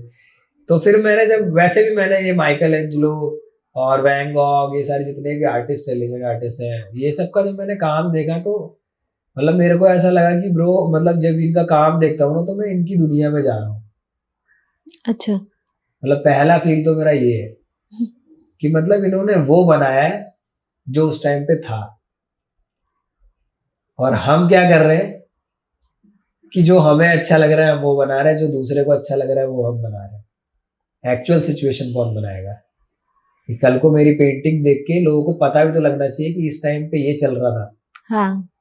ये कैसे पता लगेगा? जब मैं दुनिया के लिए ही करता रह जाऊंगा, दुनिया को तो चाहिए ही नहीं कि मेरे घर पे प्रोटेस्ट वाली पेंटिंग हो।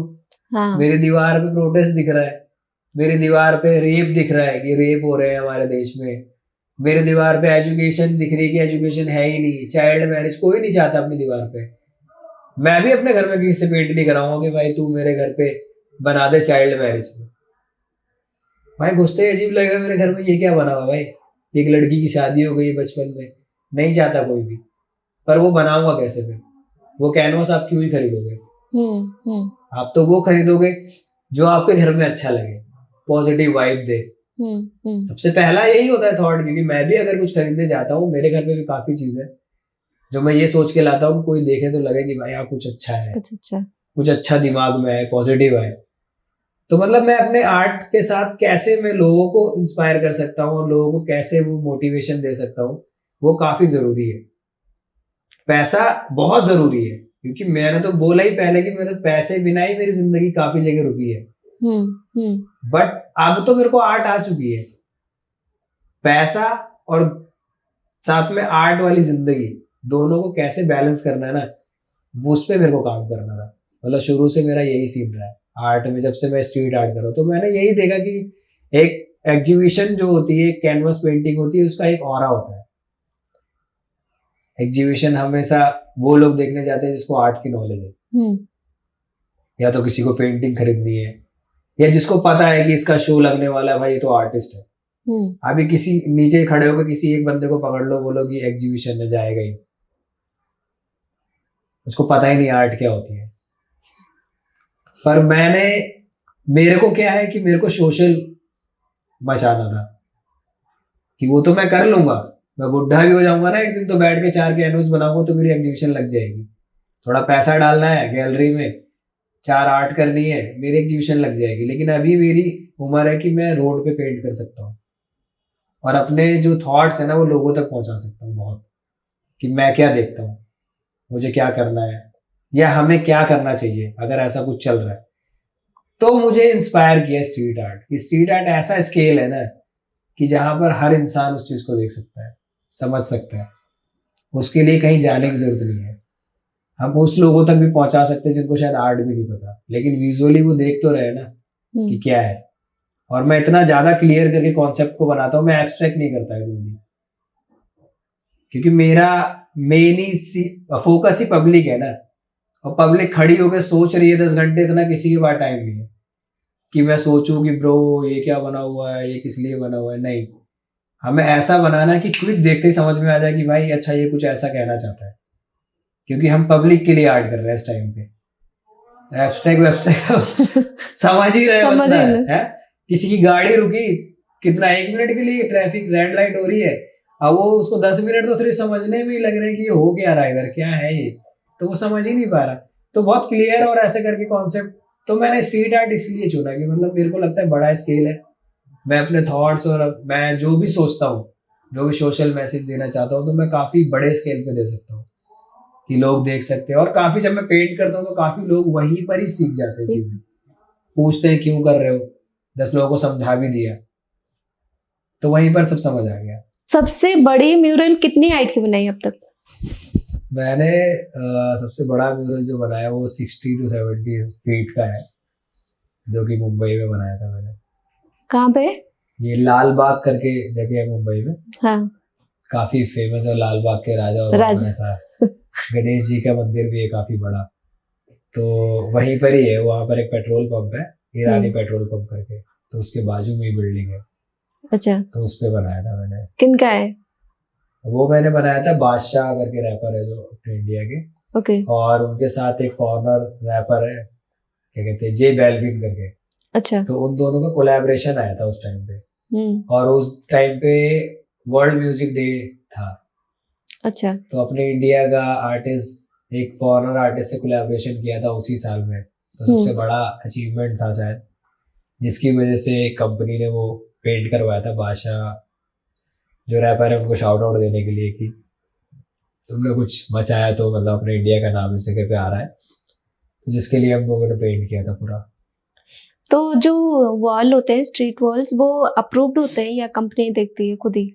मैम सबसे बड़ा जो प्रॉब्लम है ना वो यही है कि परमिशंस, हाँ, राइट। परमिशन मिलता ही नहीं है। तो ओके। वो अगर कंपनी करा के दे रही है, हम तो कोशिश यही करते हैं कि वही देती है। तो कंपनीज क्या करती है, अब उसके लिए काफी लोगों से बात करनी पड़ती है, जैक्स लगानी पड़ती है, या जिसकी बिल्डिंग है, और बिल्डिंग वाला भी पैसे लेता है ओ। पेंटिंग बनवाने के लिए। उसमें अच्छा। लाखों रुपए बिल्डिंग वाले को भरने पड़ते हैं अच्छा। कि हम पेंटिंग बना रहे हैं, इसका इतना टाइम तक इसको रहने देना है आपको, उसका हम इतना आपको रेंट दे रहे हैं। पहला ओके। परमिशन वो हो गया, दूसरा हो गया फिर अब बीएमसी, ये सब चीजें कि भाई हम लोग पेंट करेंगे रात में, इतने ऊपर ट्रॉली चल रही है, काम चल रहा है रात में, तो काफी मतलब सीन होते हैं। तो परमिशंस, और खास करके गवर्नमेंट वॉल पे तो परमिशंस वो बहुत मुश्किल है। कैसे और बात करेंगे, क्या करेंगे, किससे बात करेंगे, टाइम ही नहीं है किसी को बात करने का हमसे। और ये बादशाह वाले म्यूरल्स पे कितना टाइम लग गया था बनाने में? तो हम काफी फास्ट कर दिया था, उन्हें 5 दिन लगे थे मैक्स। अच्छा। हाँ, और 2 बड़े बड़े पोर्ट्रेट्स थे, और वूडू करके गाना आया था, वूडू बादशाही का, तो उसी से रिलेटेड पोस्टर था पूरा एक। तो 5 दिन लगे थे हम लोगों को, काफी गर्मी थी उस टाइम पे। मतलब जो सबसे बड़ा फेस करना पड़ता है ना स्ट्रीट आर्ट, वो है धूप और वेदर। ओके। बारिश हो रही तो तुम क्या ही कर सकते हो, बारिश में तो तुम तो चलो आउटडोर में हो, स्ट्रीट पे हो, हाँ, बारिश झेलो। पर धूप बारिश हो में रही है, कलर्स भी तो आ जाएंगे हाँ निकल मतलब के। झेलना मतलब ये होगा कि तुम्हारा काम रुक गया, हाँ। तुम बैठे हुए हो, जो किया है वो भी बह गया हो सकता है, हाँ। दोबारा पेंट कर रहे हो। धूप ये हो गई कि इतनी तेज धूप पड़ रही है कि तुम्हें चक्कर आ जा रहे हैं, डिहाइड्रेट हो जा रही है बॉडी। तो ये ओके। सारी चीजें करने के लिए मतलब काफी प्रॉब्लम हो रही थी वहां पर। तो हम लोगों ने डिसाइड किया हम लोग दिन में पेंट नहीं करेंगे, क्योंकि हम तो वैसे ही इतनी हाइट में पेंट कर रहे हैं, तो सूरज की रोशनी और पड़ रही है तेज। मैं तो मतलब टी शर्ट वी शर्ट उतार के पूरा काम कर रहा था, जो थोड़ा बहुत कर भी पा रहा था, सर पे कपड़ा बांध लिया। तो फिर हमको लगा हम बीमार पड़ जाएंगे, इससे अच्छा है कि हम शाम को करें स्टार्ट और रात भर पेंट करें। अच्छा। दिन में आराम करते हैं, रात में पेंट करते हैं। तो फिर हमने रात में पेंट किया, लाइट्स वाइट लगवाई। थोड़ा प्रॉब्लम लाइट का ज्यादा होता है, रात की जो जो बल्ब की रोशनी होती है उससे कलर अलग नजर आते हैं, अच्छा। और दिन में जब हम देखते हैं थोड़ा सा डिफरेंस होता है उसका। तो हम लोग ज्यादातर प्रेफर करते हैं कि व्हाइट लाइट यूज करें। अगर व्हाइट लाइट नहीं है तो काफी मुश्किल हो जाता है, तो वो भी कितनी भी लाइट मार लो, रात का तो रात ही सीन होता है। तो हमने रात में ज्यादा पेंट किया उसको, और ऐसे 5 दिन हमें लगा था पूरा बन के तैयार होने में। और मेरा पहला बड़ा म्यूरल था वो जिंदगी का, और मैं ऊपर चढ़ के ऐसे सोच रहा हूँ कि ब्रो मैं देख के तो बोल दिया हाँ, लेकिन अब करूंगा कैसे, कि मैंने कभी इतना बड़ा नहीं बनाया था, और इतनी बड़ी हाइट पे ट्रॉली पे लटका हुआ हूँ मैं, नीचे जा रहा हूँ, ऊपर आ रहा हूँ, इतनी पास में दीवार है मेरे, मेजरमेंट समझ नहीं आ रहा है ब्रो, मतलब क्या बन रहा है कुछ दिख ही नहीं रहा है, इतनी पास से तुम क्या ही देख रहे हो। एक आंख आप समझ लो इतनी बड़ी है उसकी, अब आप इतनी पास से पेंट कर रहे हो, दिख ही नहीं रहा इतनी बड़ी आंख पूरी आपको। आप यहाँ से स्टार्ट कर रहे हो तो आपको समझ ही नहीं आ रहा कि आगे जाके क्या मिक्स होके आएगा। और पहली बार कर रहा हूँ, पता भी नहीं क्या, अब खुद ही दिमाग लगाना है कि अब इसको करना कैसे। हाँ क्यों कर दिया था, क्योंकि अपॉर्चुनिटी मिलती नहीं है। हाँ, वो तो मैंने बताया था कि मतलब अपॉर्चुनिटी मिल रही है तो उसको ले लो। मैं तो ज्यादा ज्यादा क्या होगा, गाली खाऊंगा और कुछ नहीं होगा इससे ज्यादा, ठीक है, लेकिन करूंगा मैं। और मुझे लग रहा था कि मैं कर दूंगा, अगर मैं चढ़ गया तो मैं कर लूंगा। इतना तो मेरे गुरुजी ने मेरे कॉन्फिडेंस दिया ही था कि तू कर लेगा, तू जो भी करेगा ना तू कर लेगा। और ना उनकी आदत थी कि वो ना जो काम उनको नहीं आता था ना, आज भी मेरे गुरुजी ऐसे ही है, वो काम को जरूर हाँ करते थे, ये मैं कर दूंगा। अच्छा। और फिर वो उसमें घिसते थे कि मेरे को क्या करना पड़ेगा, क्या नहीं करना पड़ेगा कि ये काम हो जाए, और वो कर देते थे। तो मेरे दिमाग में भी यही चलता था हमेशा कि नहीं, अगर मैंने नहीं किया तो फिर तो कभी नहीं सीखूंगा, हो सकता है इसके बाद कभी कोई बुलाया ना मेरे को। और वो काम भी मेरे को विकेट ब्रोस ने दिया था। ओके। और मुझे ये भी पता था कि पीछे विकेट ब्रोस खड़ा है ना, तो उनके पास काफी आर्टिस्ट है, अगर कुछ मैंने हगा इधर तो वो ठीक करवा ठीक कर देंगे। हाँ। पर मेरे को ये था कि मैं अपना बेस्ट दूंगा। और फिर मेरी टीम मैं सबसे सीनियर हूँ, ये भी मेरे लिए प्रॉब्लम है अच्छा। कहीं ना कहीं, क्योंकि मैं किससे पूछूंगा, मेरे से तो लोग पूछ लेंगे और मैं किससे पूछूंगा। पर मेरी टीम का क्या है कि वो मुझे मोटिवेट इतना कर देते हैं ना कि भैया अरे कर दोगे, कोई दिक्कत नहीं, हो जाएगा। अब मैं पूछ रहा हूँ, रवि भी था उसमें, मेरा स्टूडेंट है रवि है, प्रथमा है मेरी टीम में, वो भी काम करती है, और शुभम करके एक मेरा स्टूडेंट है, एक अभी अनुराग करके, उसमें अनुराग नहीं था पर हम 4 लोग थे, मैं, प्रथमा, शुभम और रवि। ओके। अब मैं उनसे बोल रहा हूँ ब्रो हमने हाँ तो कर दिया, वो होगा कैसे, ये तो बिहाइंड द सीन है, किसी को पता ही नहीं, और सबको लग रहा है ये कर देगा, मनमौजी कर देगा, इसका पोर्ट्रेट अच्छा है, ये सब चीजें। तो सबने बोला कि हो जाएगा भैया, आप कर दोगे, हमें पता है ना, आप करो तो स्टार्ट तो करो। फिर मैंने दिमाग लगाया कि चल ठीक है करते हैं अपन, कोई नहीं। मैंने दिमाग लगाया पहले ना जे वेलविन बनाते हैं, क्योंकि उसको तो कोई नहीं जानता। अगर कुछ टेढ़ा मेढ़ा हुआ, कुछ इधर उधर हुआ तो लोग समझ ही नहीं पाएंगे किसका बनाया है। कम से कम पब्लिकली तो बेइज्जती नहीं हो रही होगी। तो मैंने कहा पहले इसका बनाते फिर दूसरा बनाएंगे। बादशाह को तो सब जानते हैं, थोड़ा भी दर्द हो तो पब्लिक बोलेगी ये क्या बना दिया भाई बादशाह का। बादशाह तो बादशाह ही लग रहा, भिखारी लग रहा है। तो फिर मैंने वो स्टार्ट किया। फिर क्या किया, मैंने रवि को सामने वाली बिल्डिंग पे खड़ा किया, और उसका प्रॉपर शूट चल रहा था तगड़ा ऐसा, क्योंकि इवेंट कंपनी का काम है, पूरा प्रॉपर प्रोफेशनल काम चल रहा है। मैंने रवि को बोला ब्रो वहां से तू देख कि मैं क्या बना रहा हूँ, अगर थोड़ा भी लगता है इधर उधर जेस्चर चेंज हो रहा है या जो भी फीचर इधर उधर हो रहे, तू भाई तुरंत वहां से कॉल करके मुझे बता। अच्छा। तो ऐसे करके हम लोग को पेंट कर रहे थे। जब जे बैलविन का फेस बनाया तो भाई खतरनाक बन गया वो। और क्लाइंट का उधर से सीधा यस आया, मेरे को ओमकार भैया का फोन आया कि ब्रो बच गया है, उसने बोला यस जे बैलविन पास हो चुका है। फिर मेरा कॉन्फिडेंस हो गया डबल कि भाई अब जब ये बन गया ना, बादशाह ने तो बड़ा सा चश्मा लगा रखा है, ठीक है, बच जाएगा।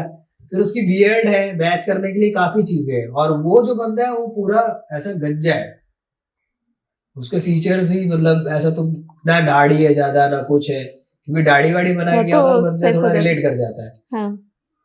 फिर जाके मैंने बादशाह स्टार्ट किया। फिर बादशाह स्टार्ट किया तो भाई काफी बढ़िया बन गया बादशाह भी। तो ऐसे करके ये जब बन गया, और उसके बाद फिर क्लाइंट का यस आ गया तुरंत। मतलब इतना था कि एक बार भी क्लाइंट ने ये नहीं बोला था कि इसको यहाँ से चेंज करो, सही नहीं लग रहा है, थोड़ा बहुत इसमें टचअप कर दो, वो बस यस कर रहे थे। अच्छा। क्योंकि इतना बढ़िया बन रहा था सब कुछ। और विकेट ब्रूज भी खुश कि भाई क्लाइंट का ये सारा टाइम पे काम हो रहा है, टाइम फास्ट काम कर रहे हैं लोग काफी।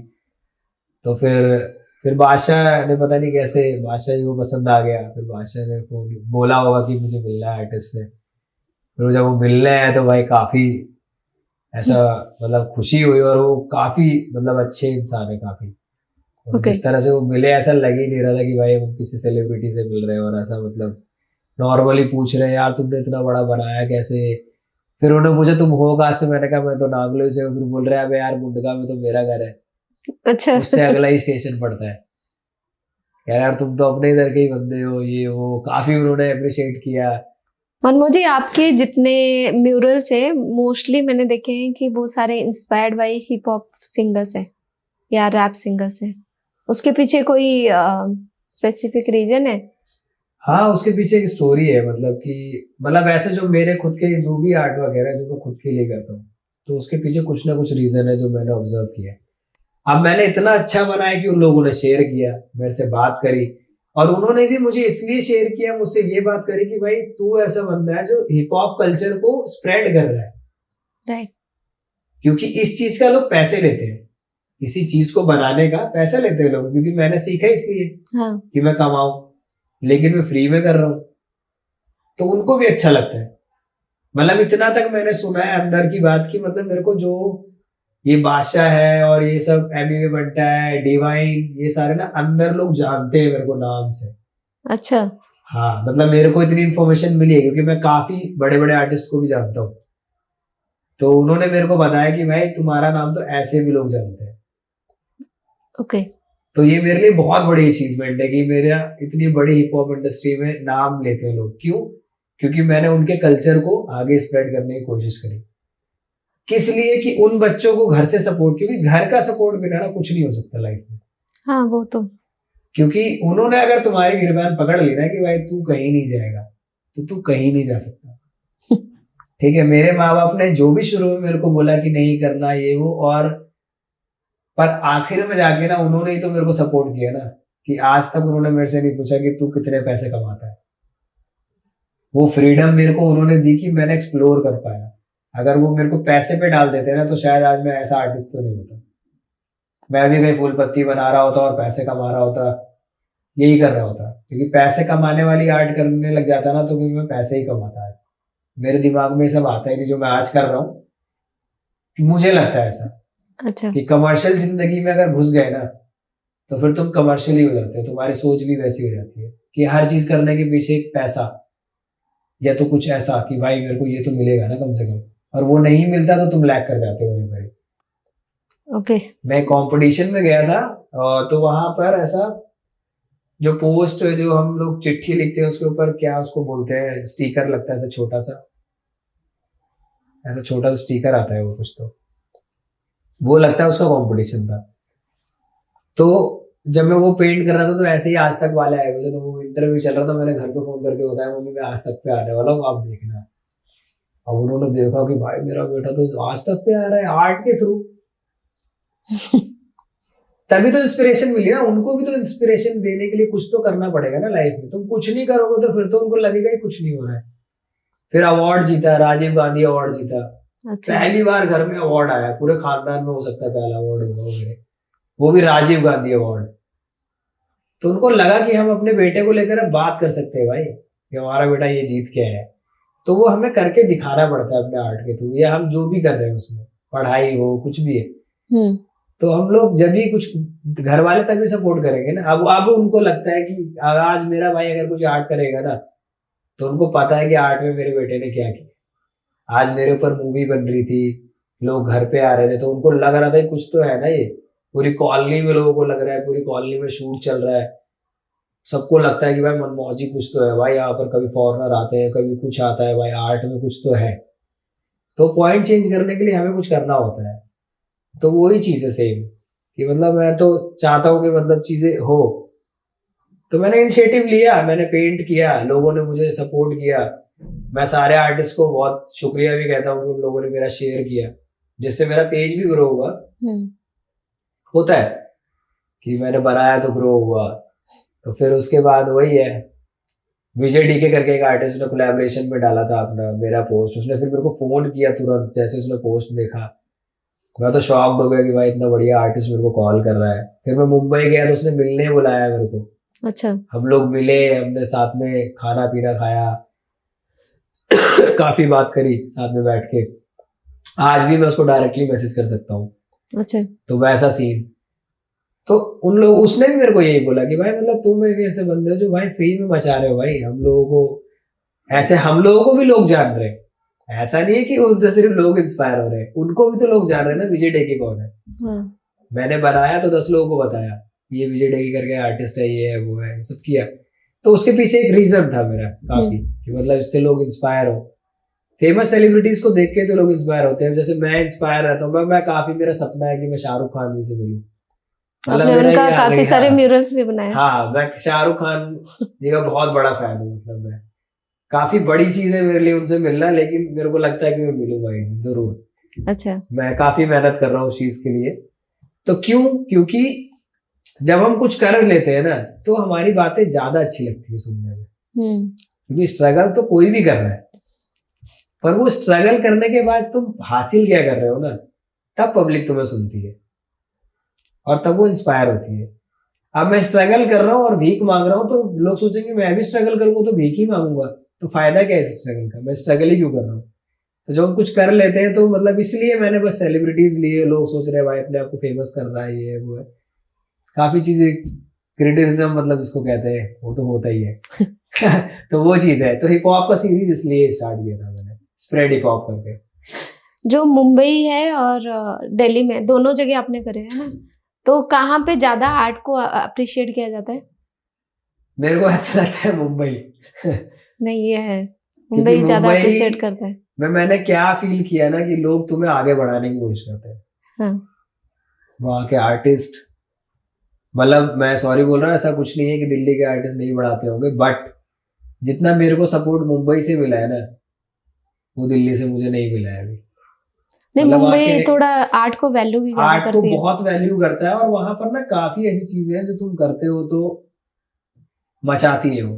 मतलब मैंने वहां जो भी किया तो ऐसा वायरल होता है, चीजें होती हैं, उसके पीछे लोग तुमसे मिलते हैं, बातें करते हैं, मतलब मुंबई एक अलग सीन है। ओके।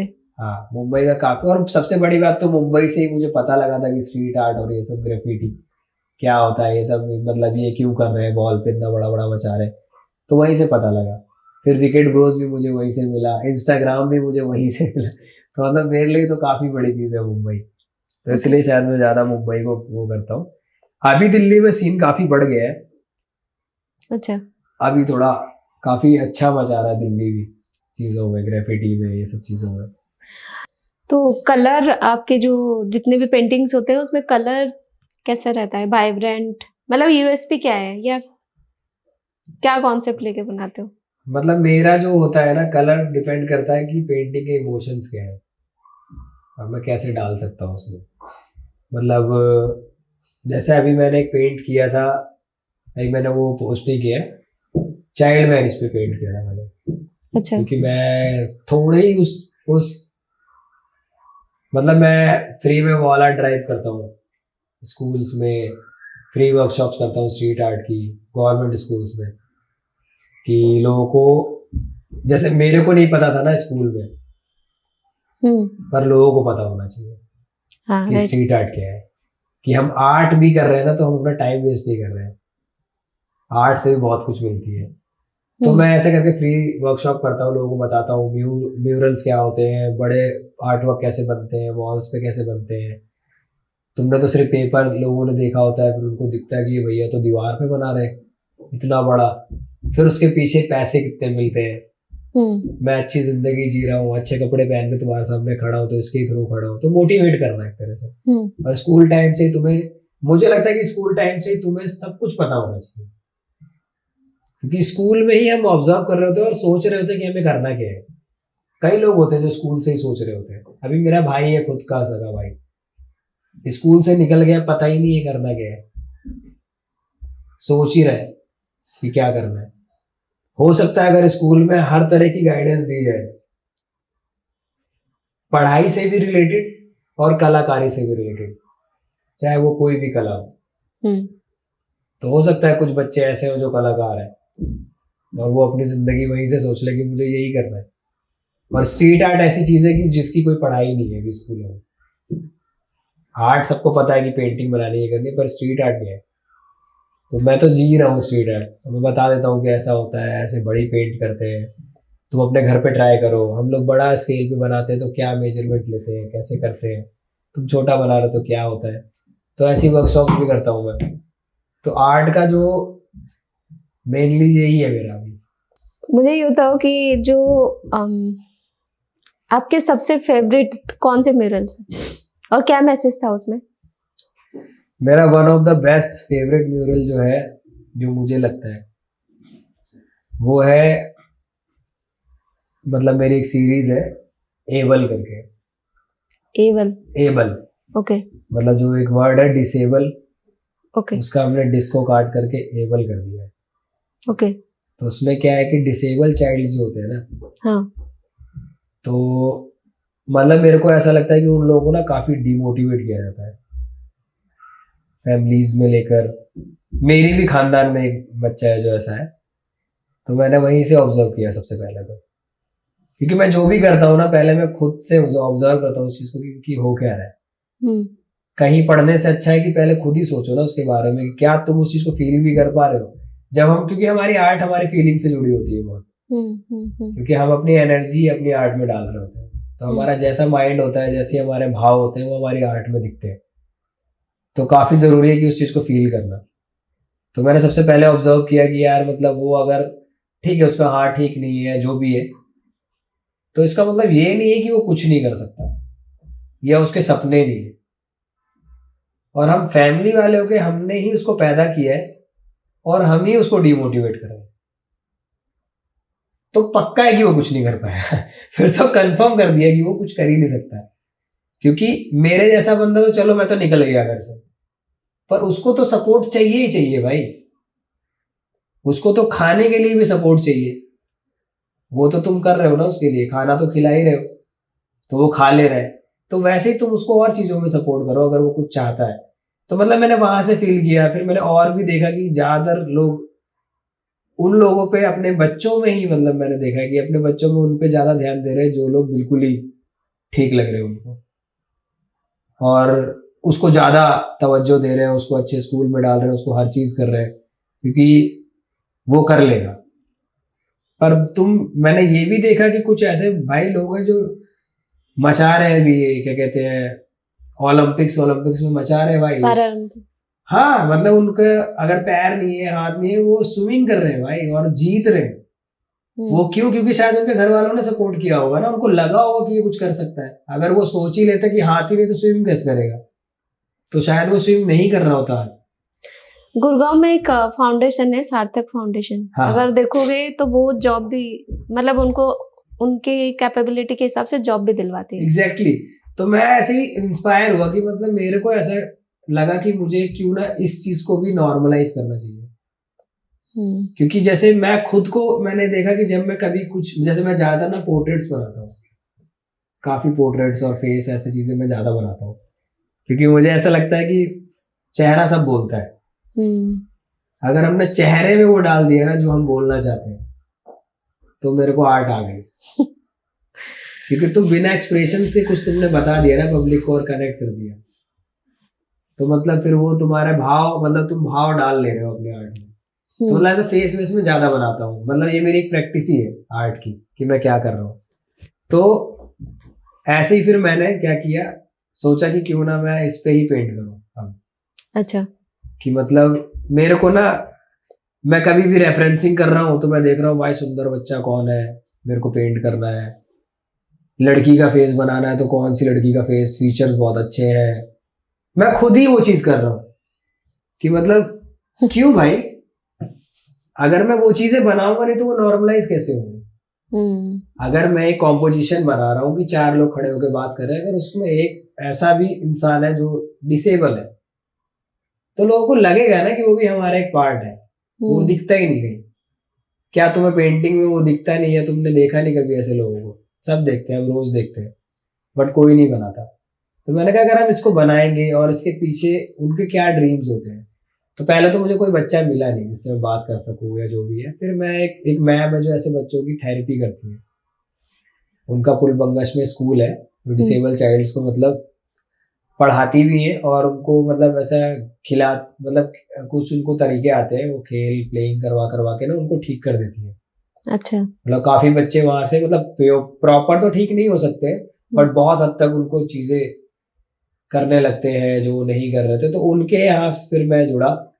वहां पर फिर मुझे एक बच्चा मिला जिसका मैंने इंटरव्यू लिया, और उस बच्चे को एस्ट्रोनॉट बनना था। मतलब उसको ना, मतलब एस्ट्रोनॉट क्या बनना था, उसको स्पेस में जाना था, उसको बस इतना ही पसंद था। तो मैंने फिर बोला ठीक है भाई, इसको स्पेस पे ले चलते हैं, हमारे पास तो विजुअल पावर है दिखाने की। तो फिर मैंने उस बच्चे का पोर्ट्रेट बनाया दीवार पे बड़ा, एज एस्ट्रोनॉट, और वो ना ऐसे स्पेस में है, उसके चारों तरफ प्लैनेट स्टार्स और ऐसा करके बनाया। फिर उसको दिखाया, काफी खुश हुआ वो। अच्छा। मतलब वो फील कर पाया वो चीज। तो हो सकता है मोटिवेशन मिला हो, या कल को उसके माँ बाप उसको लेने आए तो देखे कि अरे हमारा बच्चा तो ये सीन है। मतलब मेरा थॉट है ये एक तरह का, कि जब उसने फिर ये देखा, उसको मोटिवेशन तो मिला ही होगा ना कि ठीक है, मैंने एक बंदे के 100 बंदों के दिमाग में कुछ डाल दिया और एक जो बच्चा है उसको खुश कर दिया। मेरी आर्ट के थ्रू, तो मुझे काफ़ी अच्छा लगा। तो वो एक म्यूरल है, और एक म्यूरल और है जिसका जो बच्चे, अभी मैंने रिसेंटली बनाया था, जो बच्चे सर्कस करते हैं रोड पे, आपने देखा होगा ऐसा, हाँ, टोपी पे लगा के ऐसे घुमाते हैं, डमरू बजाते हैं। तो मतलब उनको क्या है, उन मैंने बात करी उससे कि भाई मतलब तुम ये क्यों करते हो, क्या सीन क्या है इसके पीछे, क्योंकि सबको यही लगता है कि ये नशे करते हैं। मोस्टली लोग यही बोलते हैं कि अरे इनको पैसे दोगे भी नशे कर लेंगे जाके, पढ़ाई वढ़ाई नहीं करते ये वो। तो मैंने एक बार पूछ ही लिया था कि भाई तू बता क्या सीन है।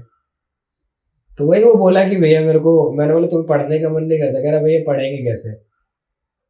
मैंने कहा क्यों, फिर कह रहा है फिर उसकी ना तो मम्मी थी, उसके अच्छा। पापा थे तो वो भी कबाड़ा चुनते हैं और ये सब करते हैं, घर नहीं है, रोड पे सो रहा है।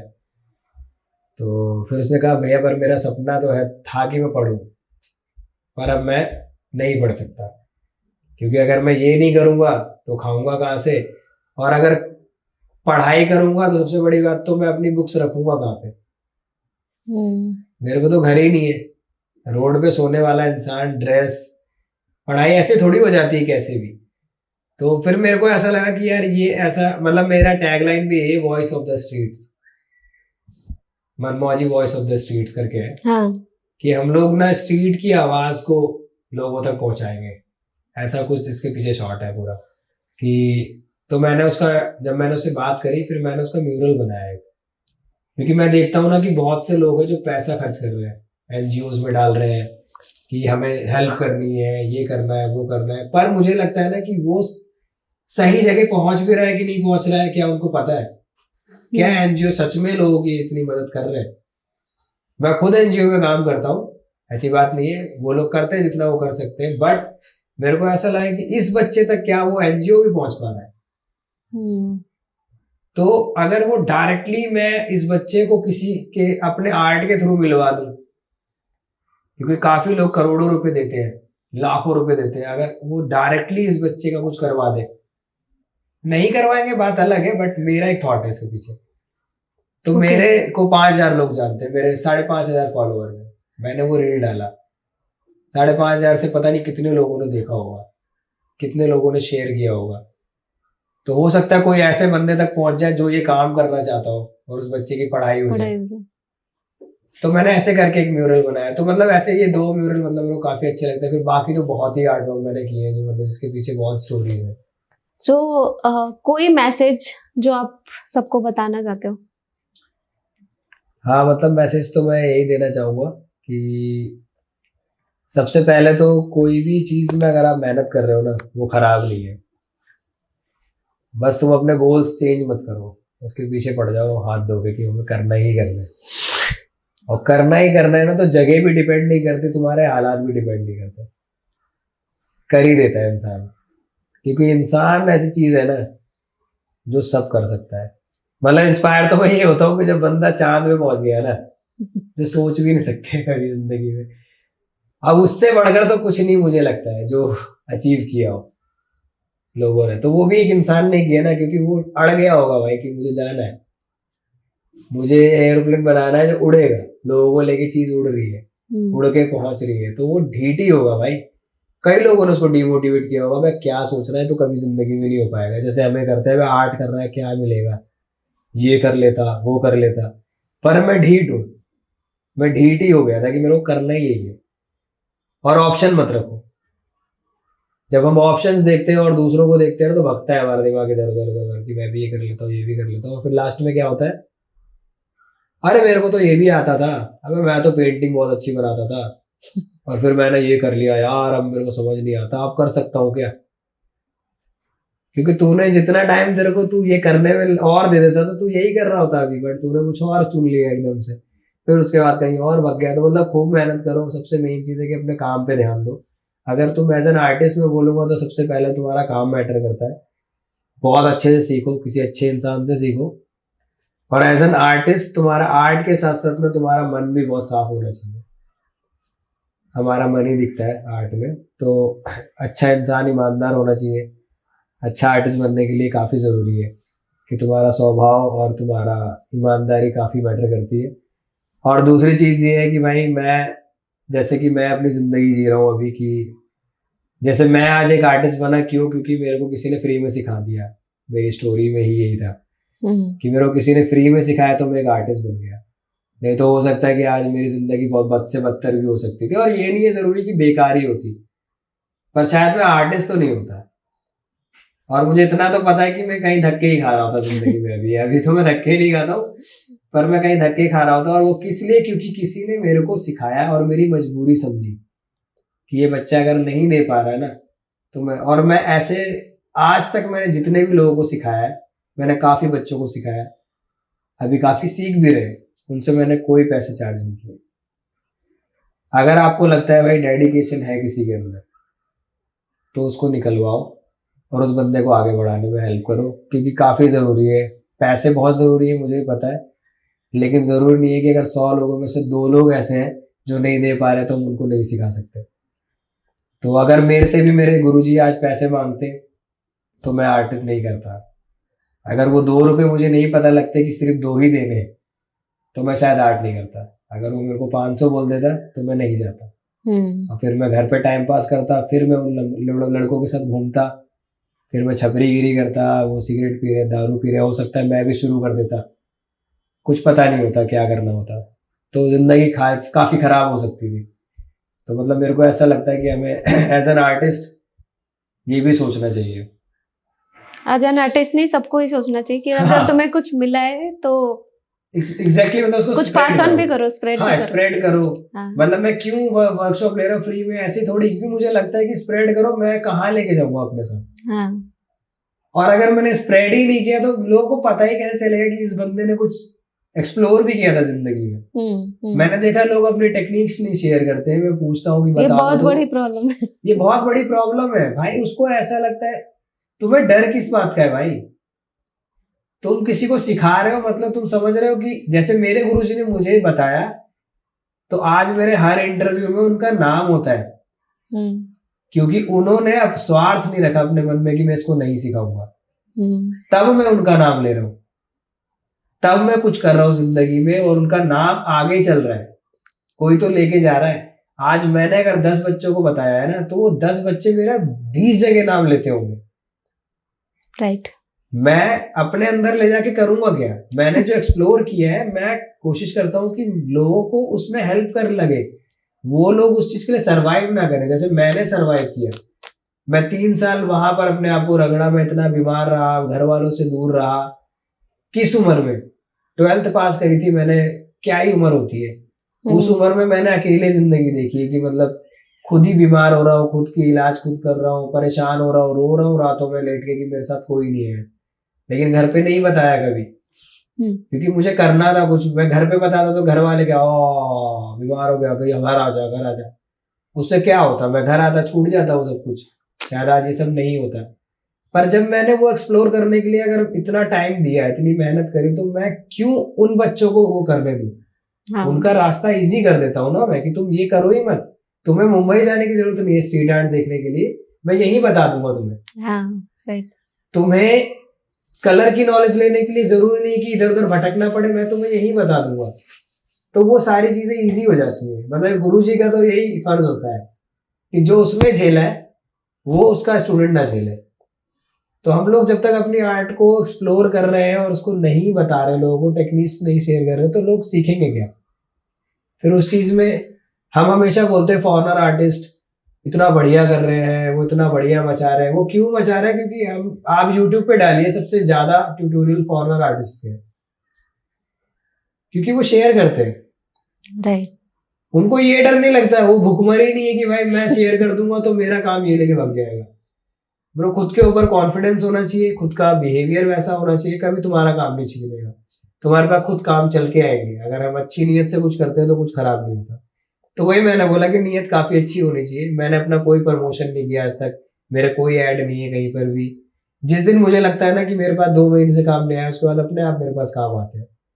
पर वो 2 महीने फिर मैं सोशल वर्क करता हूँ। मैं उदास नहीं बैठा रहता हूँ कमरे में बैठ के कि भाई मेरे पास तो काम ही नहीं है, मेरी जिंदगी कैसे चलेगी।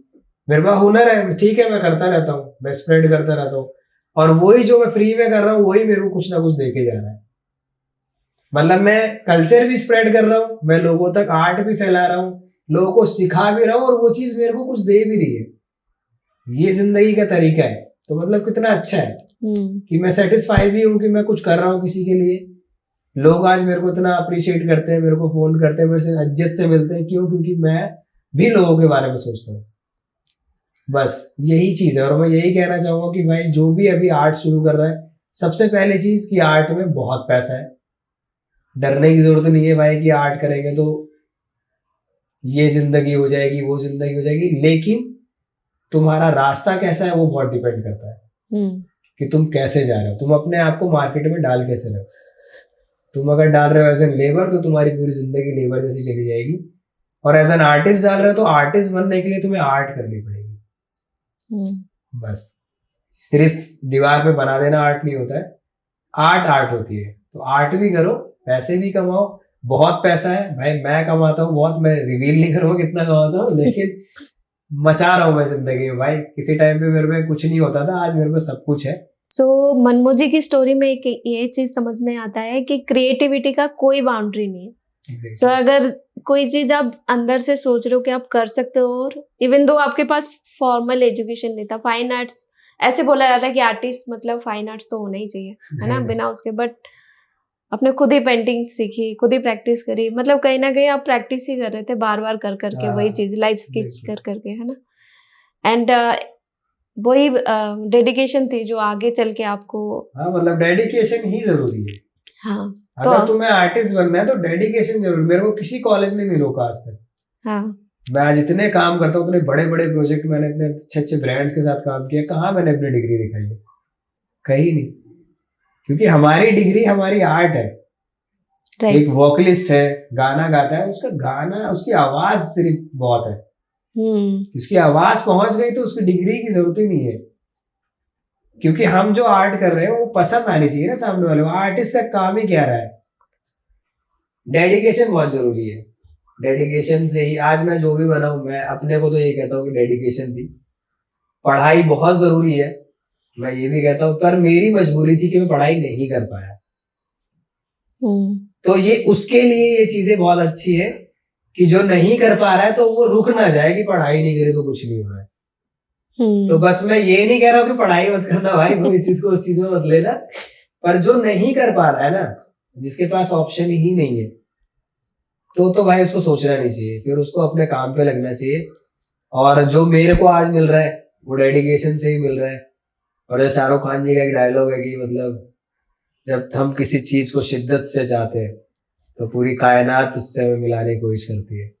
तो वही चीज है कि मैंने शिद्दत से आर्ट को किया तो आर्ट की सारी चीजें मुझे मिली, लोग मिले, ये चीजें मिली।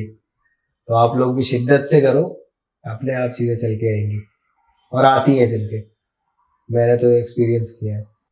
चलो, thank you. Bye bye. Bye. Thank you so much.